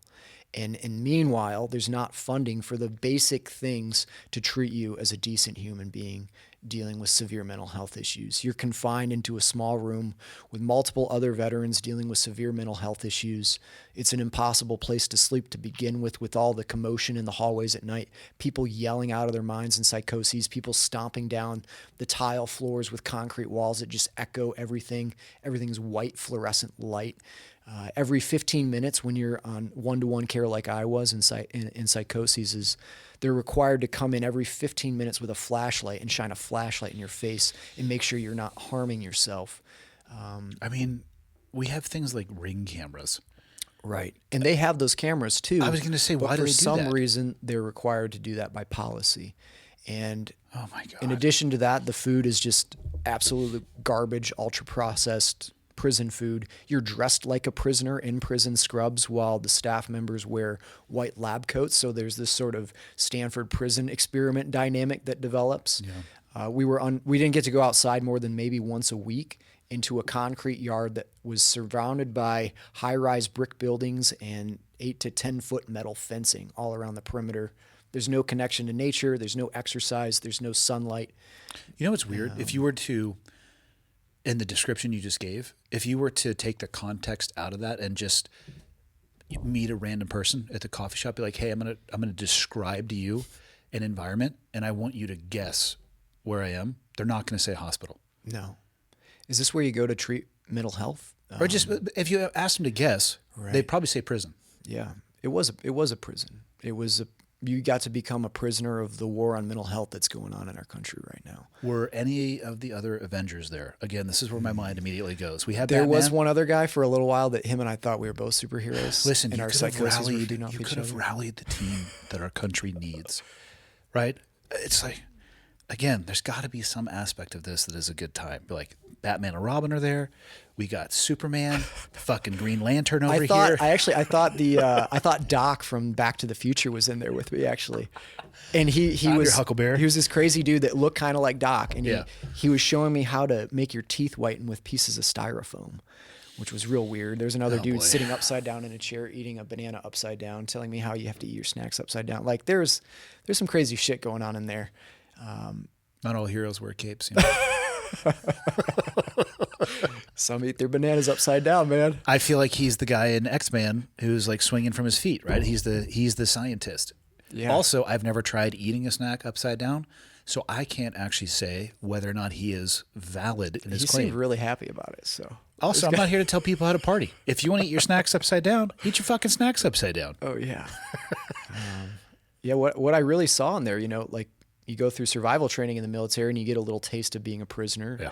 And the same things that you do to perfectly mentally and physically robust, healthy military members, sleep deprivation, malnourishment, confinement, being treated less than human. Within a few days, a perfectly healthy person can start to experience visual and auditory hallucinations and delusional thinking. It just happens, especially with sleep deprivation. And now you're taking guys that are already in deep psychoses and you do all the exact same shit to them, and everything is to funnel you onto more pharmaceuticals. That's the one thing that they have an abundance of. Even if they would just cut out one of your pills a day, that would probably be enough to feed everybody in their halfway decent food, and maybe hire enough staff so they could take you out on a regular basis. But that's not the financial incentive that powers the whole thing, which is the pharmaceutical industry. There is not a punishment severe enough in my mind. If we could reduce it back or figure out the people responsible for those decisions. I think what we should do, and this is a joke, so that we don't Hold go to on, prison. I'll be the determining factor because I think I know where you're going and I already like this. I think we could get a bunch of SF dudes and military members who've been fucked by this system, get them to capture some of the individuals responsible, some of these pharmaceutical industry Put them CEOs, through their own protocols. Give them a bunch of quetiapine, or maybe not. Maybe just have them pull up and somebody that's dressed up as law enforcement or is law enforcement and check them into one of these facilities and say, hey, this guy thinks he's the CEO of Pfizer. And then let them go through a little taste of their own medicine and see how that goes for them. I actually want to write a book about this. I think it would be a great fiction. I second this idea to whatever panel and committee who would be willing to listen to us pitch this to them. I would like to second this idea. It would be awesome, right? Jack Carr, he would be down for that. Man, would he be down for it? Behind closed doors, I think he might be. On the public say, and here's the thing, that man is successful and I'm so happy for his success. It might be smarter for him to support us as a silent partner. Yeah. Good call. He, of course, could write about it. It's like, Jack, We're gonna you need a good support us. screenwriter. Anything that we tell you from this, you are free to use in any way you want to, but we need your backing. All right. No, I would be completely happy to see that played out. I really don't think they'd like that experience. No, I don't think they would. Dude, how did you get out of there and off that stuff? I was in there for about 40 days. And with the advocacy of my family, my wife being a medical professional, my mom being a medical professional, they were able to advocate and say, we are able to provide him a location at home. We are able to provide 24-hour care. And that's what got me out of there. Otherwise, I would have probably killed somebody in that facility. I was so frustrated. I was planning a prison break. I was trying to escape. I was recruiting other veterans in there. I was showing them how to make weapons. Hold on. Talk to me about your escape plans. So let's war game this. Let's see how your tactics were. So most of the guys in there were already what I just called zombies. They had been so pumped full of drugs that they were just, there was a blank stare behind their eyes. And they would walk around, they would eat at meals, but they would not respond to your conversation. You would look at them and it was just like a ghost. But there were a few of us in there that were very aware of what was going on in there and very frustrated by it. There was even a couple veterans that had been, over the years of dealing with, opioid addiction due to the stuff they had been given at the VA, found themselves on the street, on street drugs, living homeless, found themselves in and out of federal prison. And they all agreed that had they given the choice to go to federal prison or go into this VA facility, they would rather be in federal prison because the food is better. You get to go outside every day. There's more activities. Anyways, we kind of came together, those of us that had the mental faculties, and started encouraging people to stockpile warm gear, food, snacks, so you can have something to eat. Because this is, early spring, northern Michigan. It's below freezing outside. There's still snow on the ground. And my plan was to go out at night, pull the fire alarm in hopes that they would think there was a fire. And in the fire drill, we would all get to egress the building. And those of us that were with it enough would be ready in our gear. We'd have our snacks packed and we could make a run for it. I'm going to give you an A- for your plan. A-. There was no hostages involved. That would have been an A+. No hostages. Oh, shit. Where's your leverage? Damn it. That's why it went wrong. No, that's good. I needed a hostage. You were thinking about the egress. You got snacks. You got warm clothing. I mean, that's all legit planning. You figured out a way to use their system against them. I feel like just take one of them hostage so you got leverage. That would have gone A-, put one more vertical dash mark through that, and you got A+. I would have been free into the northern Michigan woods. Yeah. Obviously, before you did that, you needed to put your cape back on, though. I forgot the cape, too. Damn it. How'd you titrate yourself off the meds? Because when I got hurt in 2005, I was I was just down in Vegas, and a buddy of mine that I knew at that time period was retelling a story that I didn't even remember because I was kind of working for him in the air ops. And he said I came in with a baggie about the size of that black sweatshirt baggie. Oh, yeah. And I was talking to him about, I'm like, these are the yellow jackets and these suckers, let me tell you, they get you. And eventually, and I had forgotten this, I gave him that bag and I said, you have to take these from me. There was a couple I had to titrate myself off of. Specifically, one was an anti-seizure medicine for kids that had a tertiary effect of neuropathic pain control. But if you just cold turkey that thing, even though I am not inclined to have seizures, I might throw myself into that because I had been suppressing my body's natural ability to do so. So I had to work my way off a couple of those. And I didn't even remember those conversations with him, probably because I was consuming the shit that was in that bag. Completely and let me just say, you. I wasn't really washing it down with water. I was in that place for a bit. Yeah. Captain Morgan spiced rum with a good fistful of prescribed FAA approved meds. Let me tell you, you can really talk yourself into being a victim and that this is what I do and this is the only way I can get some sleep. I feel like I was on a fraction of what you were on, and it took me over a year to wean myself off that stuff. Yeah, it's no joke. How'd you do it? How'd you get off of it?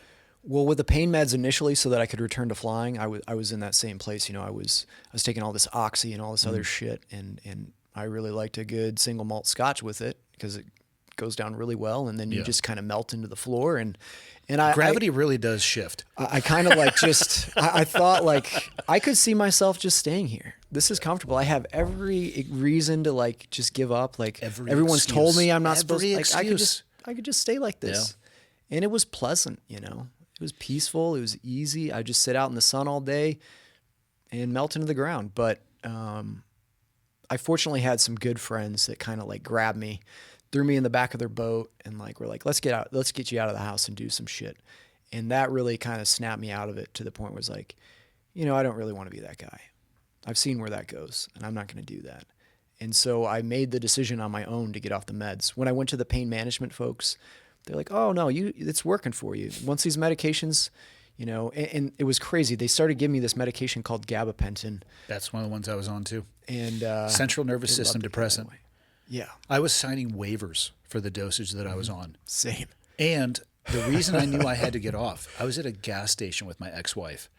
We were in like a sedan, and she was asking about the cost to fill up the vehicle. And we're talking elementary school math. And I'm sitting there looking at the number, trying to do simple math. And I realized, oh, I am not in a good spot. Oh yeah. I'm literally stuck in neutral. I'm not even in first gear.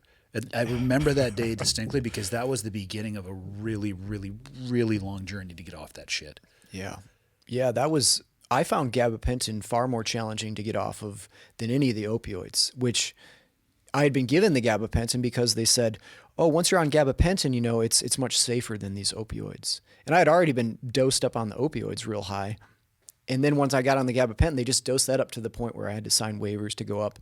And traditionally, probably not a good thing. I think I was on 2,400 milligrams of that a day. Jesus. And they, and I still stayed on the opioids too. And they kept increasing that. So it was like, and actually what actually fixed, I was having this really severe shooting nerve pain in my left leg and foot that was just brutal. Like 10 out of 10 pain, like screaming in agony. My foot would spasm, and then it felt like there were like knives going into the bottom of my feet, and it was on fire, and just discomfort that like disrupted everything in my life. And this dude came into the room with a little IV bag of saline, or not saline, glucose, just sugar water, and a hypodermic needle. He filled the syringe, and he just popped these little sub-Q pockets of this sugar water all along my foot and leg where I was experiencing this pain. And within about a 5 to 10 minute procedure with, I don't know, less than $50 of medical equipment, that severe nerve pain never came back to that level ever again. Shit. It's called prolotherapy.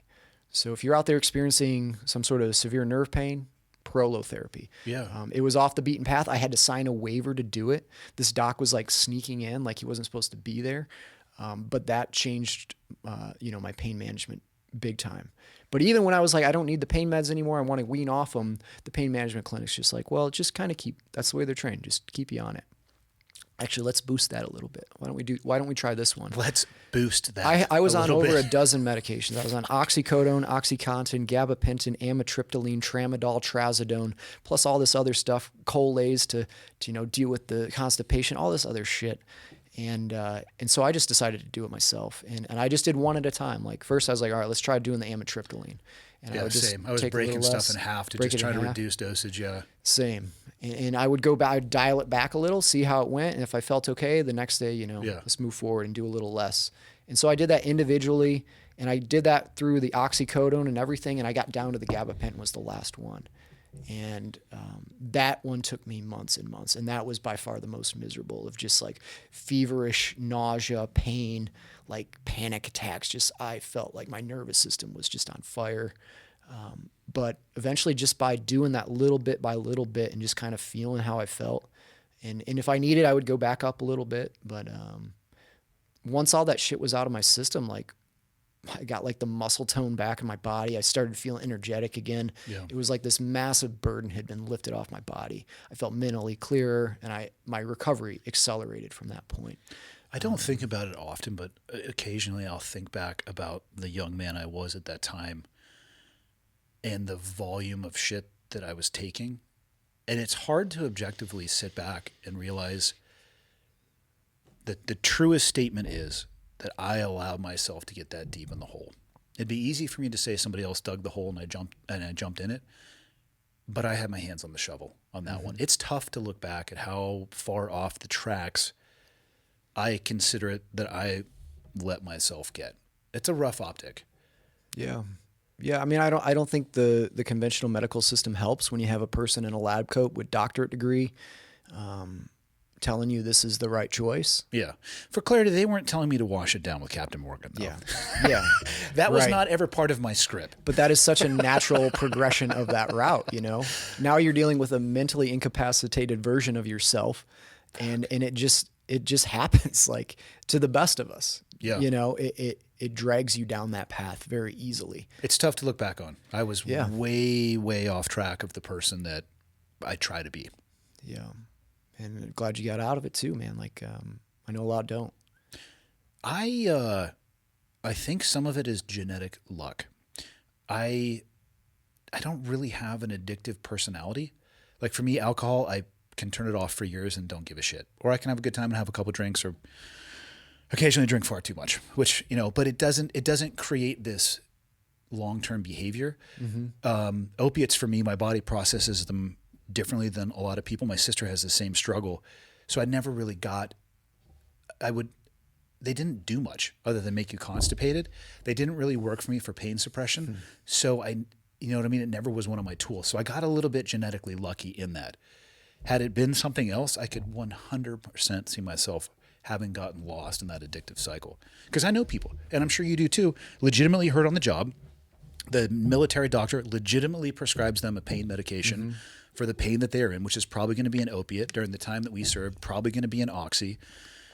That gets a little bit out of control because the pain naturally was working its way out through the recovery, but they still want the pill. If that gets taken from them, they have a legit opiate addiction. They're probably going to source it elsewhere. And I know people who've gone through that trajectory and they're boom out of the military because of an addiction problem. And like you said, the next thing you know, they're homeless, lost, and deaths of despair, man. Yeah, I get it. I feel like there was an aspect of the personality not aligning with it and the genetic blood abnormality that just probably kept me from going hard left. Yeah. Yeah. I really replaced my addiction with fitness. Yeah. And I focused that energy towards my recovery. I did exactly the same thing. And that really helped me. I needed something to be obsessed about. Yeah. And luckily I decided to choose something healthier than scotch and oxy, I remember going into the gym for the first time when the doctors were telling me that I shouldn't be working out. I just was trying to go to the limit of what I could do. And let's be really clear, that limit was a bar that an ant would not be able to trip over. I mean, it was that low. It could clear that. But the first few days where I was actually able to break a sweat, one, I had some of the best sleep of my life, but two, the sweat felt oily. And I'm like, all that shit I out have of got you. to get this shit. And the fact that it felt like that, like I've got to keep doing this because this is not what this is supposed to feel like. This is my body telling me that I have to do something about this. And at some point I just took agency over my own recovery. And I have nothing but absolute respect for doctors. My sister's a nurse practitioner. She works in this. I love it. But in the environment that I was in with the military medicine in 2005, the decision that I took, I believe, was the right one for me. Me taking the agency and doing what I thought was best inside of the boundaries that the doctors gave me, but just kind of forging my own path. Because the traditional prescription path for me just wasn't going to do it. Yeah. Yeah. It's not how you treat an ailment. It's how you mask the symptoms. And meanwhile, that underlying ailment will just get worse and worse as your life falls apart around you. And you know, despite having that experience with the pills, when I now started dealing with the mental health side of things down the road years later, I had that in my mind. Like, I don't want to do the pills. But again, as you go down that path of PTSD treatment in conventional medicine, that is the tool they have. Yeah. You know, if you know this talk therapy is not working because the physiology of my brain's in chaos. They're not dealing anything with the brain injury, and then you find yourself, well, let's try some medication. Are you sure? Like, isn't there a better option? I don't want to go back on that shit again. Well, no, this is what works. And I was again believed the doctor. And went down that route again. And maybe there's a place in the short term to use some of those medications. I have legitimately heard sometimes that the chemical nature needs to be reoriented for a lot of the other stuff to work. I think the danger comes from long-term or permanent use. And unfortunately, that's how it's prescribed. You know, Yeah. that's how a lot of these benzodiazepines are prescribed, like Valium, to calm your nervous system. Those are designed to take like once in a while when you're having a panic attack. But the way they get prescribed is you're going to take them every day, and then you build up this system that gets completely dysfunctional, and that drove me into chaos. And I was very fortunate eventually. Once I'd gotten out of the hospital, you know, I started to take a pretty deep dive into my holistic health through what I was eating. I did like a real deep dive on, you know, eating unprocessed whole foods. I'm a hunter, so wild game in my diet, getting outside, exercising, and then that, I think, at least provided a foundation so that I could attempt to get off of these medications. And so I started the same way I did with the pain meds. I started to wean them off. And a tool I found useful along the way was the use of indigenous medicines. And I got access to psychedelic assisted therapy that caused just a radical shift in my mindset and my nervous system. Initially, Heroic Hearts sent me down to Peru for ayahuasca. Okay. But then I did end up doing iboga, which is the plant that derived basically the same thing as ibogaine. They pair it with the 5-MeO DMT? I did toad, but not at the same sitting as they do it. I know Ambio and some of those other guys like to do that combination. The number of guys now, I mean, you and I talked about this when you were on for the first time, but the number of guys I know, so again, multiple years apart, it's unbelievable. I really, really hope that we can find a place where it can at least legitimately be looked at and find a source that doesn't involve having to go to a different country. Like, can we please bring this kind of treatment inside of our own borders? Yeah, I think right now Texas is sort of, Governor Rick Perry down there is fired up with this. They just had an awesome episode on Rogan. I just had Brian Hubbard on. I saw that. Yeah, he was so articulate. Michael, that dude is like. Would you be able to listen to Mr. Hubbard read like an instruction manual for several hours? Yes. Yeah, I would listen to him read the encyclopedia. Most articulate voice may ever be in existence. Yeah, I just sat back and was just like, just take us away. Tell me whatever story you'd like to tell me. It's like he's reading off of like this perfectly prepared document, but it's just coming out of his brain. An orator of the highest order. Oh yeah, he was fucking awesome. Oh yeah. So yeah, I hope that works. My biggest reservation is the threat to big pharma and what they would do to. If there is anything that they wouldn't do to stop it. I don't think there is. And they have massive, I mean, that's an industry that's far larger than this military industrial complex that we have going on, far more capable. I think it's like 5 times the wealth, if not more. Well, at least even if they go that route and try to hard slam it, at least it still exists in some places. I would just like to see it more readily accessible. Yeah. The fact it's that it getting does, out there. yes, and the fact that that does still exist at a baseline level, like, okay, cool. Now let's figure out how we breach the wall with this thing and actually get people some help. Yeah, I was in D.C. this summer with Jesse Gould and a bunch of other vets advocating for the legalization of MDMA-assisted therapy that had gone through this whole clinical trial that actually the FDA had helped construct. And then in the back end of it, the FDA said, oh, your trial is flawed. Basically, the way the double-blind placebos tested clinical trial to produce something that can be FDA approved is set up in a way that the only things that can be approved are a synthetic drug, something that's like a psychedelic. There's the way the rules are set right now. It basically can't pass that because you can't you can't have a placebo group when you're dealing with something that powerful. Yeah, that'd be real tough.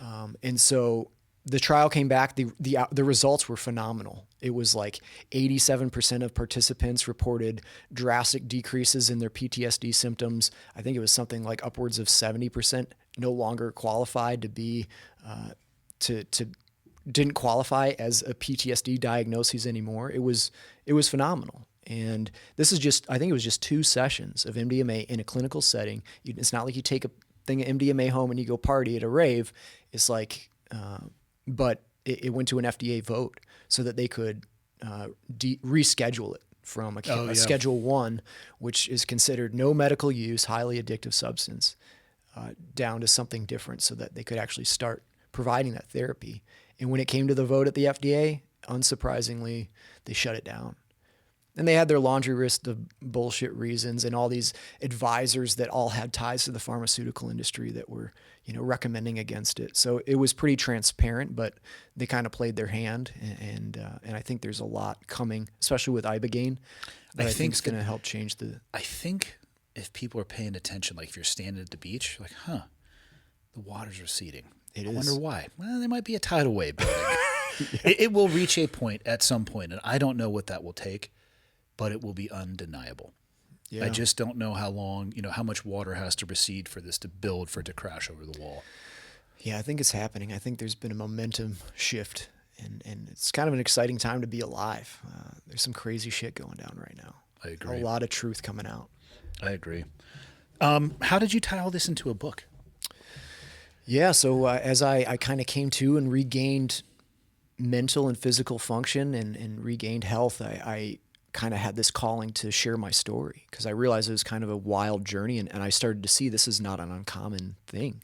So many Americans are dealing with this, especially in the veteran community, dealing with their health being disrupted by trying to seek care in the conventional system. So I wanted to, I have this crazy story that can kind of draw the reader in, but really the message in this book is like this innate human ability that we all have, that the resilience of our bodies and minds and spirits is so powerful. And so my hope with this book is that it'll, 1, inspire people, and 2, it provides a whole lot of practical steps on how they can apply this to their own life and resources so they can potentially gain access to some of this stuff. Were you taught those steps or this mindset, or is this something you figured out along the way? No, it just kind of came through fucking my whole life up. That's what I'm talking about. And working my way out of the dark on my own. Like, I had to find the light in that hole. Yeah. And then I just wanted to share that. And I had this overwhelming sense that I wanted to try to be of service again and help other people as I kind of got my shit together. And so that's kind of what inspired me to do it. It was a really cathartic, therapeutic experience to write about all this stuff in vivid detail. Like, in order to put it on the paper in a meaningful way to really bring the reader in, I had to go deep into those moments. Like, what were my emotions? How did that feel? Like as Batman? As Batman, yes. That was one of the more exciting ones. I would write some of these sections, and I would come back and just be like in a pissy mood for like a week. And my wife's like, why are you writing that? It's like, it's fucking you up again. But I think there's also a reason that it's fucking you up. Mm-hmm. I think tilling the dirt, like digging for gold should be hard. Yeah. When you find the hard dirt to dig through, and it's so wild too, because I feel like there is this push where every level of discomfort is a medically treatable condition.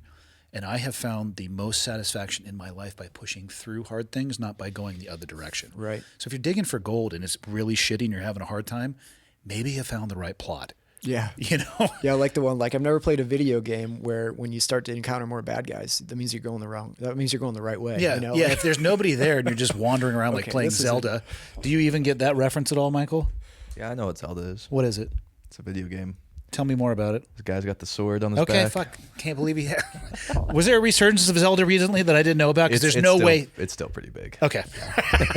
As you can tell, I'm out of the video game culture for a while, but that was a banger when I was younger. Oh, yeah. But yeah, if you're wandering around on your own, you're just fucking clearly lost on the map. But yeah, you know. How long did it take you to write it? It took me about 9 months to write the initial 60,000 word manuscript. That was just, you know, it was just like a brain dump. Yeah. But over the course of the next couple of years, while I kind of just figured out how to get it published and go through that whole avenue, I slowly, you know, rewrote things and would go in and expand on areas. And over the course of those couple of years, you know, I got put in contact with these guys at Ballast Books. I was actually looking at another publishing company. It's called Dead Reckoning Collective. They help veterans put out work, published books, and I really like those guys. Those guys are awesome. I actually met Tyler Carroll, one of the founders of that, at a TBI clinic, and he was going through the same TBI treatment as I was after his career in the Army as a Special Forces medic. But I really like those guys, but their timeline was going to be a bit longer than I'd hoped for. I really wanted to get this thing off the ground. And I found this company called Ballast Books. They're a hybrid publishing company. And so you pay for their services up front, but in return, you keep the rights to your book, and you get the lion's share of each royalty. Oh, nice. I had talked to too many people who had gone through conventional publishing routes, and unless you're already like a big name, they're not going to put much of a marketing budget into you. And I heard too many people with these nightmare stories of they assumed they were going to go with a big publisher and it was going to get out to the world because you'd have this beast behind you.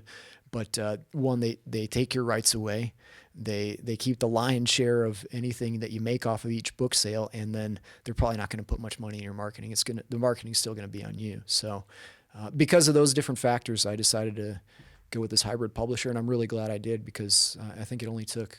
We started doing it in July. Of last year in 24. Yeah, July 24, we took my manuscript and turned it into a printed, legit freaking reality. Didn't this just come out? Yeah, released today. I was going to say, I remember looking back through our emails, and I swear as I was passing through, you said January 21st. That's amazing. Yeah. That's well, fortuitous thanks for having timing. me on to that. Yeah, dude, of course. It's perfect timing. And I'll push this forward too in the release schedule, so it's a little bit closer to being associated with. Yeah. Cool. Actually, Michael, remind me please to get this one out. Whatever day is today, Tuesday, 6 days from now. I'll put it out next Tuesday or next Monday.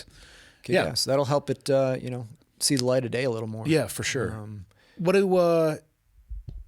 do you hope that somebody picks up the book? What do you hope that they get out of it? Like you said, tips and tools, but yeah, well, one, I hope they enjoy it because it's a fucking wild story and it gets into a lot more detail than we covered today. But I really hope, one, it provides some inspiration for them, whatever shit they're going through, to see that within themselves that they too can make the choice. It's a conscious choice that we get to take our health back into our own hands. And it's not going to come from, a pill. You have to make work. You have to apply discipline, and you have to continue to move in that direction. But I want to paint that foundation for them. I want to give them those tools so that they can dig themselves out of whatever hole they found themselves in. And some resources too are included in the back of ways, especially if you're a veteran first responder, can gain access to some of these modalities. yeah. But at the very least, at least open their eyes to, kind of how broken the conventional medical system is. As great as it is, if you're a trauma or you got to get surgery, that's great. But as far as recovering from chronic health conditions and mental health issues, it's got a lot of shortcomings. So I want people to see you don't need that. Honestly, you don't need anything fancy other than to really do a deep dive on yourself, focus on your sleep. Cut out things that are poisoning you and disrupting your sleep, like alcohol, excessive caffeine, nicotine. These are things that can cause your sleep to be hell. And things like eating good whole foods, drinking clean water, removing toxicity from your life, be that shitty food, alcohol, shitty people, social media overload. There's so much toxicity in our culture that. Yeah.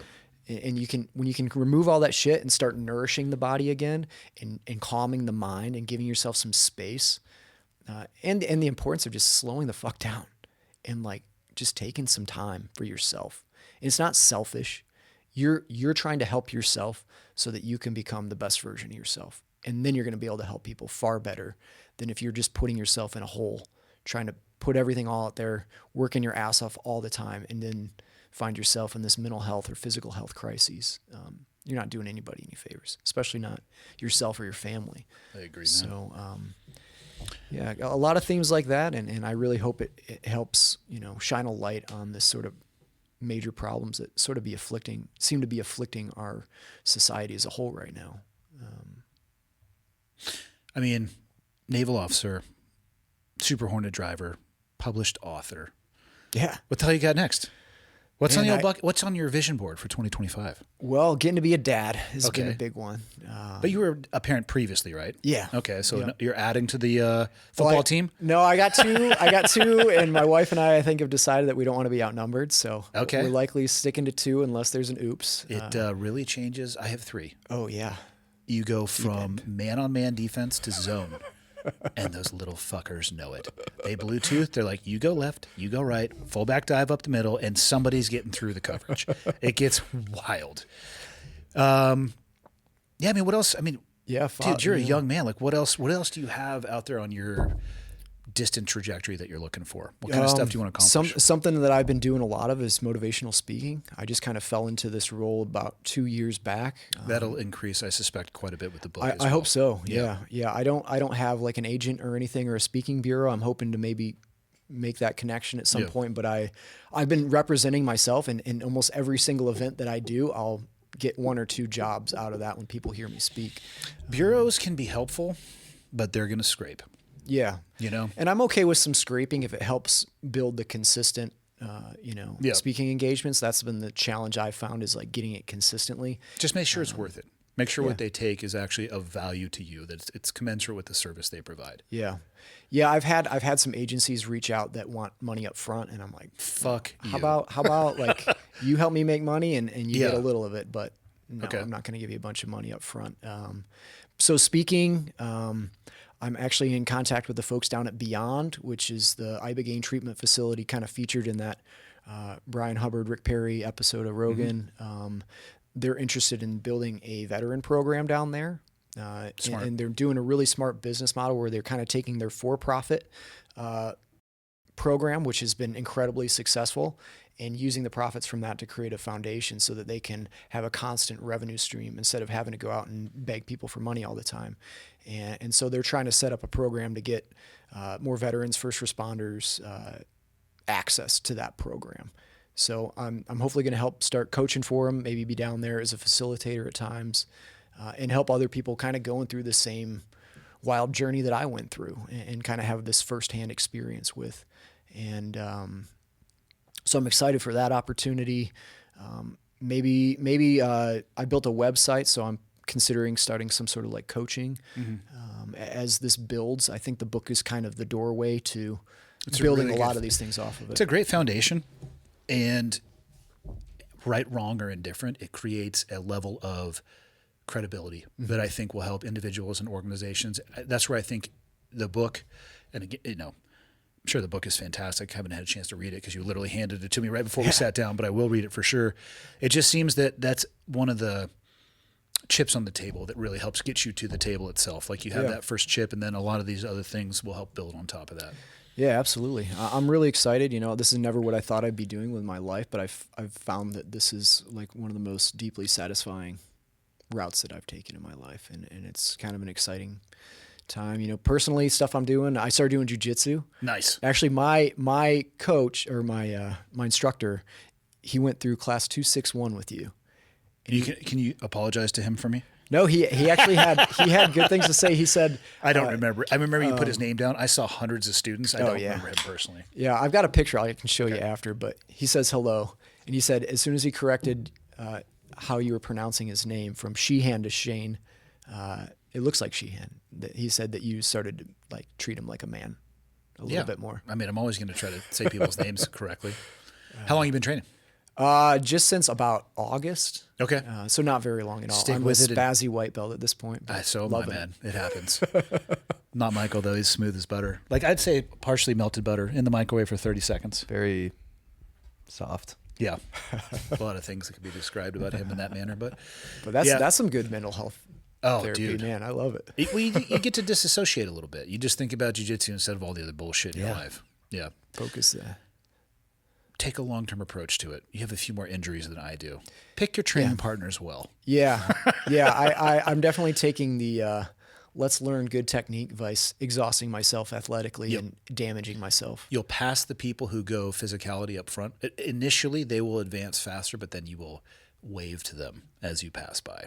Nice. Because that will only get you so far. You'll bounce up against a glass ceiling of ability at a certain belt level.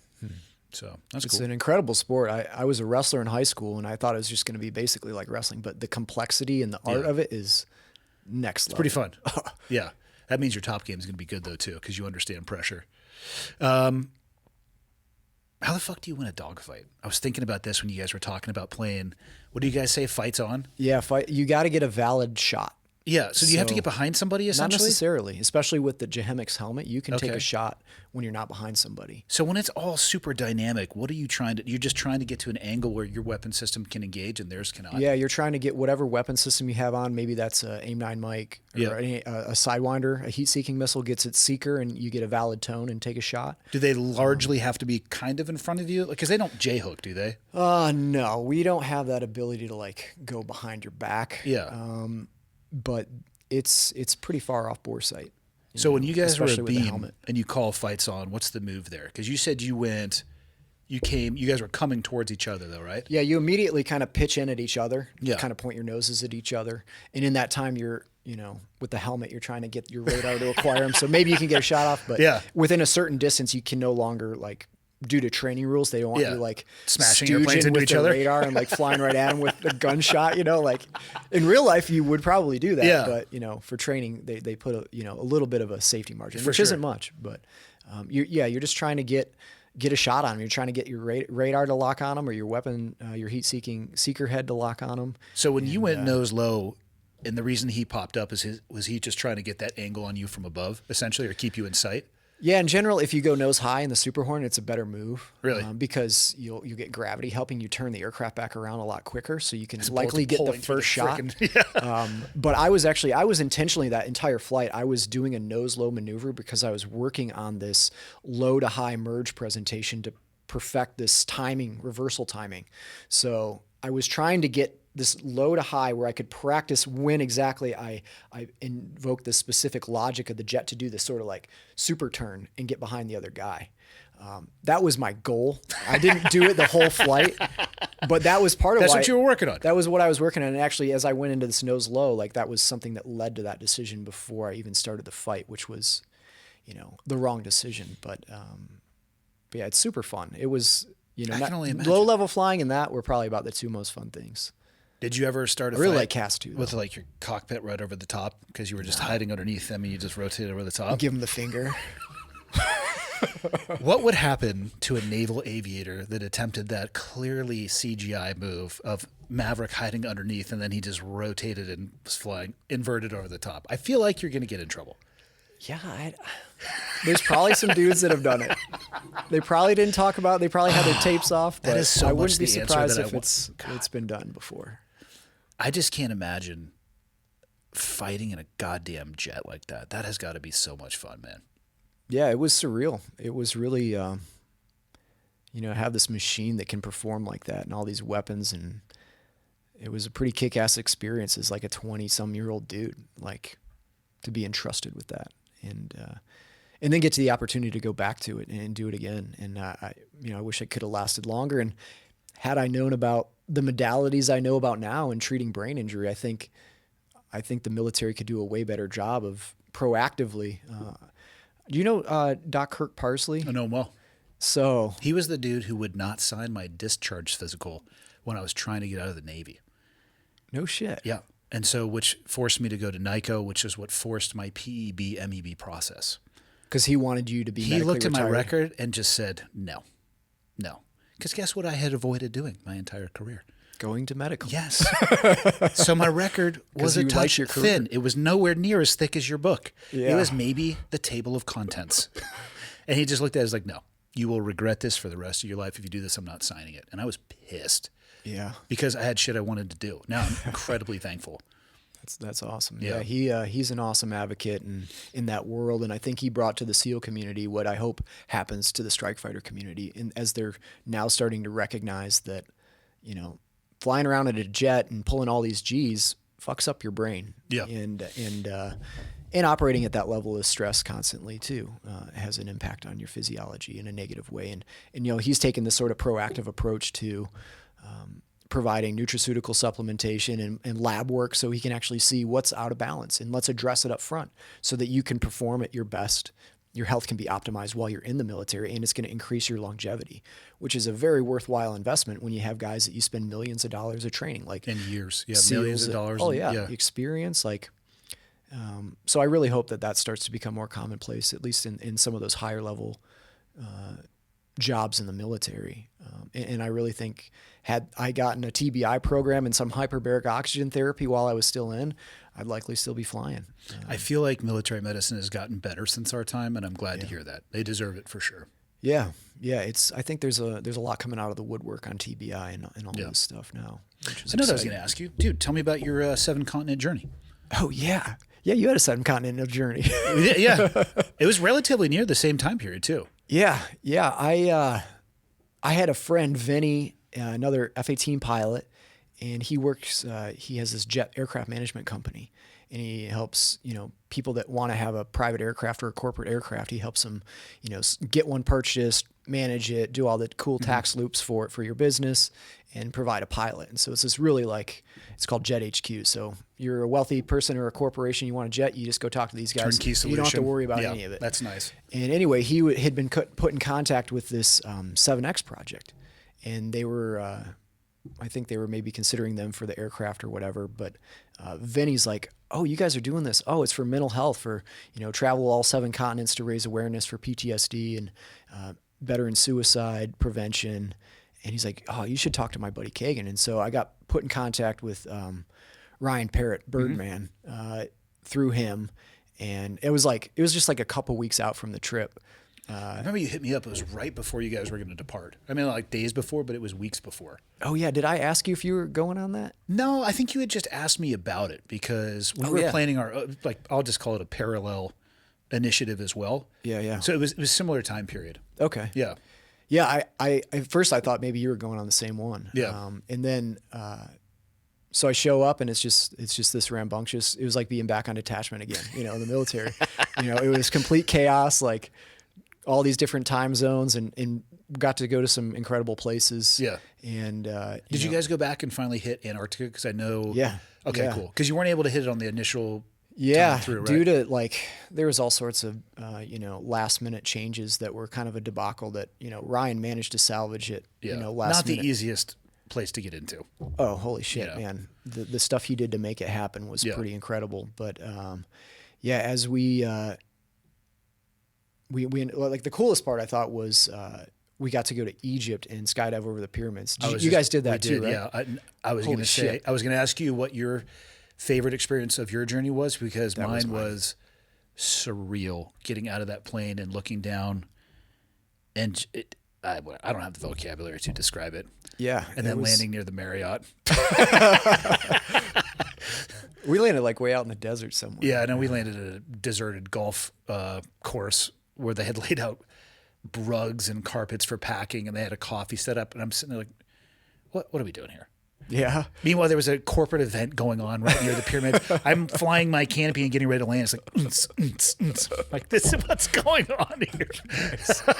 Yeah, that was a once in a lifetime experience, and through that actually I made friends with a bunch of the guys, and that's actually what got me into the whole speaking thing. That's awesome. Is they put me in contact with Jesse Itzler, who's a pretty big entrepreneur. Okay. And they had me come out and speak at one of his big mastermind retreats. Yeah, something builds to another, And begets that, another. That yeah. led to a whole network of people that were awesome. awesome human beings, and good things happened. And so yeah, the trip was awesome. The community that connected me with was incredible, and we're still doing fun shit together.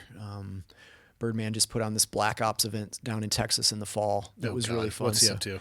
So they got a bunch of operators that bring in a group of folks. Okay. like myself who had never done any sort of CQB or anything like And that. they waterboard you. And there was no waterboarding. That would have been a fun part. Maybe for next year we'll Maybe suggest for the they add, instructors like, it might have been a fun part. I'm just here to tell you, it might not have been enjoyable. But they do, they do some really basic. The medical training was actually phenomenal. They do like tourniquet training, the march protocol, like some really basic first aid stuff. So if you show up at a car accident and someone's freaking bleeding out, you can help prevent it. It's such a valuable skill. Up here, Montana's, I'll call it a 2A friendly state. Yeah. Everybody wants to talk about the bang and the bullets, but honestly, you're probably going to need a tourniquet more than a gun in your life. And it's just being able to be balanced and use both. It gives you the ability to take a life if you need to, but what's better than that? How about saving a life? Yeah. That was really cool. Yeah. And then the close quarter stuff was really fun too. Like that's such an adrenaline rush. And at the culmination of the event, after just very minimal training where we're still incredibly dangerous if they were live firearms, they sent us into like a scenario. FTX. Yeah. And so you go out and you're clearing rooms. Yeah. There's like a hostage scenario. That's awesome. You get a helicopter ride into it. So it was like, you get a little taste of like, see, why can't the fun aviation shit. community do that? Just be a pilot for a day, and at the end, you get to go fly an F-18. I don't feel like it's unreasonable to ask. Well, I think there are programs. I know Wiz Buckley, another F-18 dude down in Palm Beach, he's got like a program like that. So I think you can pay. I'd say throw him in a sim, Yeah. But I think he takes guys up and they fight, what are those the Ts. prop planes? No, they're L-39s. They're like a little I feel Russian like fighter. that's a really good way to see your lunch for somebody who's not trained to do that stuff. Yeah, they're sporty. They're fun, but it was a kick-ass experience, and I'm sure they got more coming down the pipe in the future here. Yeah. Some things coming up that are cool. Actually, I just got Christian Meyer and David Reed. They do the Medevac podcast. It's another Black Rifle affiliated show. Okay. Dude, there are so many podcasts out there. Yeah. I'm sure it's fantastic. It's just there's a bombarded, you know what I mean? You're bombarded with potential content. So yeah, I thought because maybe you guys had some business relationship or something. I don't think I've crossed paths with them. I have heard of the Medevac podcast. He's another really accomplished skydiver, sweet wingsuit pilot. Cool, great dude. But they're putting together this thing called the Romp, and they're going to take us a bunch of vets out to Scotland, and we're going to do like some 54-mile trek through Scotland and just explore and on a dirt bike. Maybe. I think it's by foot. So, can I take a quad or a skateboard? I don't really feel like doing death marches anymore. I don't know. We have to carry a heavy pack, but okay. So yeah, that's some of the shit. I'm trying to think what else. Are we stopping at bread and breakfasts, or what do we got? Do we have a massage at noon, hot stone? Some luxury along the way. Yeah, that's a little bit more like the adventures that I'm looking for these days. I'm totally down to do gnarly shit, but in between, can we have a nice meal? Yeah, that would be cool. Yeah, I'll sleep on the side of the mountain if I have to. I doubt we're going to be eating MREs or something, That's an experience in and of itself. Won't poop for a couple weeks after that. I still need to get a box of MREs because one day I want to give them to my children for Christmas. Just say you're welcome, and just force them for this is all you get. Here's an entire box. You guys get to figure out which meal is the best. Personally, I always love the beef stew. You can create your own economy and ecosystem, trading jams and jellies and pound cakes, but this is your food for the day. Enjoy. Oh man, I don't know how that stuff keeps people alive. I am not sure it does anything other than sustain life at a bare minimum so you don't die. You're not thriving, I can tell you that much. Yeah. A little bit of macronutrient. God, so dense. Salt and just fat. Shit, a clay man. Where can people find your book and where can people find you, especially if they want to reach out and have you come speak about your experiences? Yeah, you can find my book on Amazon. It just released today. Is there a spot? I mean, is Amazon the best spot where it's the most beneficial for you? Is there a direct website that helps you more? Yeah. Head over to Amazon because that helps to get more visibility on there and hopefully get this out to more people. You can get on there. You can get it in hardcover, paperback. There should be an ebook and Audible dropping very soon as well. Who did the Audible? I did. Yes. Yeah, I actually had a good friend in Bel Air where I live help me do he's got like a professional recording studio. And so shout out to Dave Runyon. Thank you.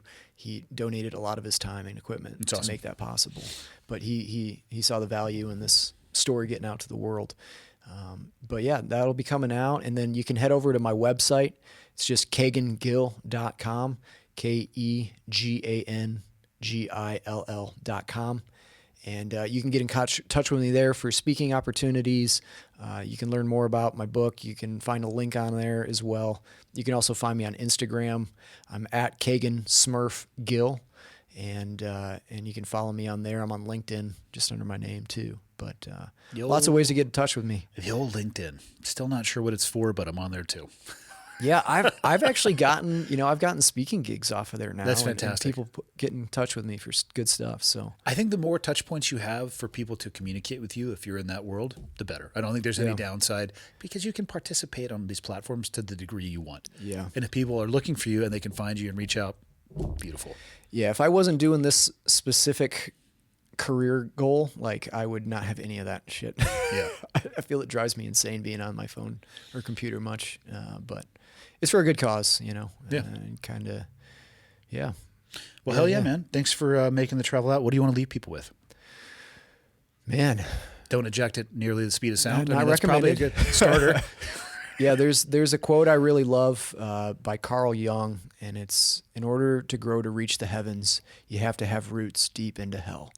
So whatever I like that. hard experience you're going through now, realize that is cultivating something within you to turn you into the best version of yourself you've ever been. And the darker place you find yourself, the more opportunity for growth you're going to have. Let's leave it at that. That's perfect. Awesome. Thanks, man. Rock on. Thanks again.